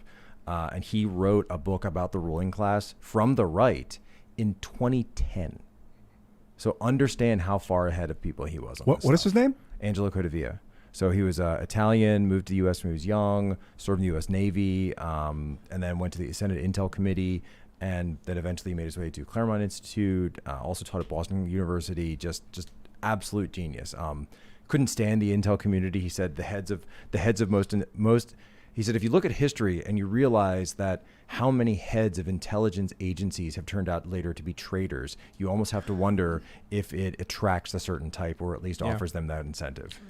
Genius. So we do have some news on Elijah and Sydney. Mike Sullivan says they are still doing the show on Blaze Media, which is exactly why you should become a member at timcast.com. Perfect. Now, you can go into the member section. What you need to understand is that our Timcast members only content is a massive library of all of our guests. So we've got like a couple from Colonel Alan West. We've got a couple from Steve Bannon. I think we have a couple now from... No, we only have one from Alex Jones, don't we? Yeah, I think Maybe we only only one. have the one. But we have a bunch of other people. So you can search the names and see every time they've been on for our members segment, and you can watch all that stuff. So there's a great value. Every day, every Monday through Thursday, we're adding new members-only podcasts. They're typically around a half an hour. The Alex Jones episode is an hour and a half long. This latest Because we're going at it, and Alex, he takes over, and then you can't stop. I looked down at 8 minutes or at 8:50 while we were doing the show, and I was like, I thought we were still doing the intro. It was 50 minutes in. I was like, I feel like we're in the intro still. Yep. Alex is like the Juggernaut in X-Men. Yeah. Once he gets going, you can't stop him. And I'm like, Alex, and then he's like, Thomas Jefferson was in charge of the Illuminati, and I'm like, oh no, it's over. feels We've like lost control. He was right about that. It's fun though. So make sure you go to I am a timcast.com. gorilla. That's Yeah. right. Become a Yes, member you at are, Jack. timcast.com. We also have a bunch of journalists. We're hiring more. We have the paperwork for the new fact checking foundation. Talking to some people, looking for some fact checkers. So a lot of big important work happening. We're looking to expand our corporate headquarters, and we've been looking for new buildings because we're looking to hire a lot of people. All of you who sign up to be members are supporting our ability to hire people to make more crazy stuff. It's awesome. Thank you all so much. Don't forget to like this video, subscribe to this channel. You can follow me at Timcast basically everywhere, and you can follow the show at Timcast IRL. Jack. So it started up with the new podcast, Human Events Daily. It's now up for Turning Point Live, so a huge shout out to the whole crew over there. You can go follow it. It's sort of an evening briefing. It is 25 minutes. It is the Cliff Notes of War Room, the Cliff Notes of your day. We use an old adage that I learned when I was in the military, especially in the intelligence briefing. Be good, be brief, be gone. This is your bottom line up front. You can share it with your normie friends. It's something where I'm just giving you high impact analysis, the main stories of the day. You're in, you're out, you're done, 25 minutes. Right on. You guys, thank you for being a part of this thing, man. We are really expanding this operation. We're building out the Fediverse to build some decentralized social networking technology. I mean, I'm looking at really starting a new revolution of industry as making the United States the graphene production center of the world. I think it's absolutely possible. Let's stress that Fediverse thing real quick too. I mean, Ian and the crew have been working around the clock, developing code and getting this stuff ready to launch. And the key is decentralized open source social media technology so that you can host your own presence that interlinks with other people's sites so you cannot be banned or removed, and you can have a strong central location for your content in a decentralized network. And then we say to all of these big companies that want to ban and censor people, you can't stop the decentralization. But you can join the Fediverse. So thanks for coming and being a part of this again. I love you. Thank you. And you guys, thank you very much for helping me achieve my life goal of beating Sour Patch Kids in follower count. That's all I care about. Don't care about the Fediverse. I'm just kidding. I care about all the other projects we're doing. But you got to maintain. You got to maintain now. I'm working on it. Thanks, I think you're gaining distance already. I know. I'm scared. Anyway, you guys may, if you so choose, follow me at Sour Patch Lids on Twitter. We will see all of you at timcast.com in our members segment. Thanks for hanging out. Bye, guys.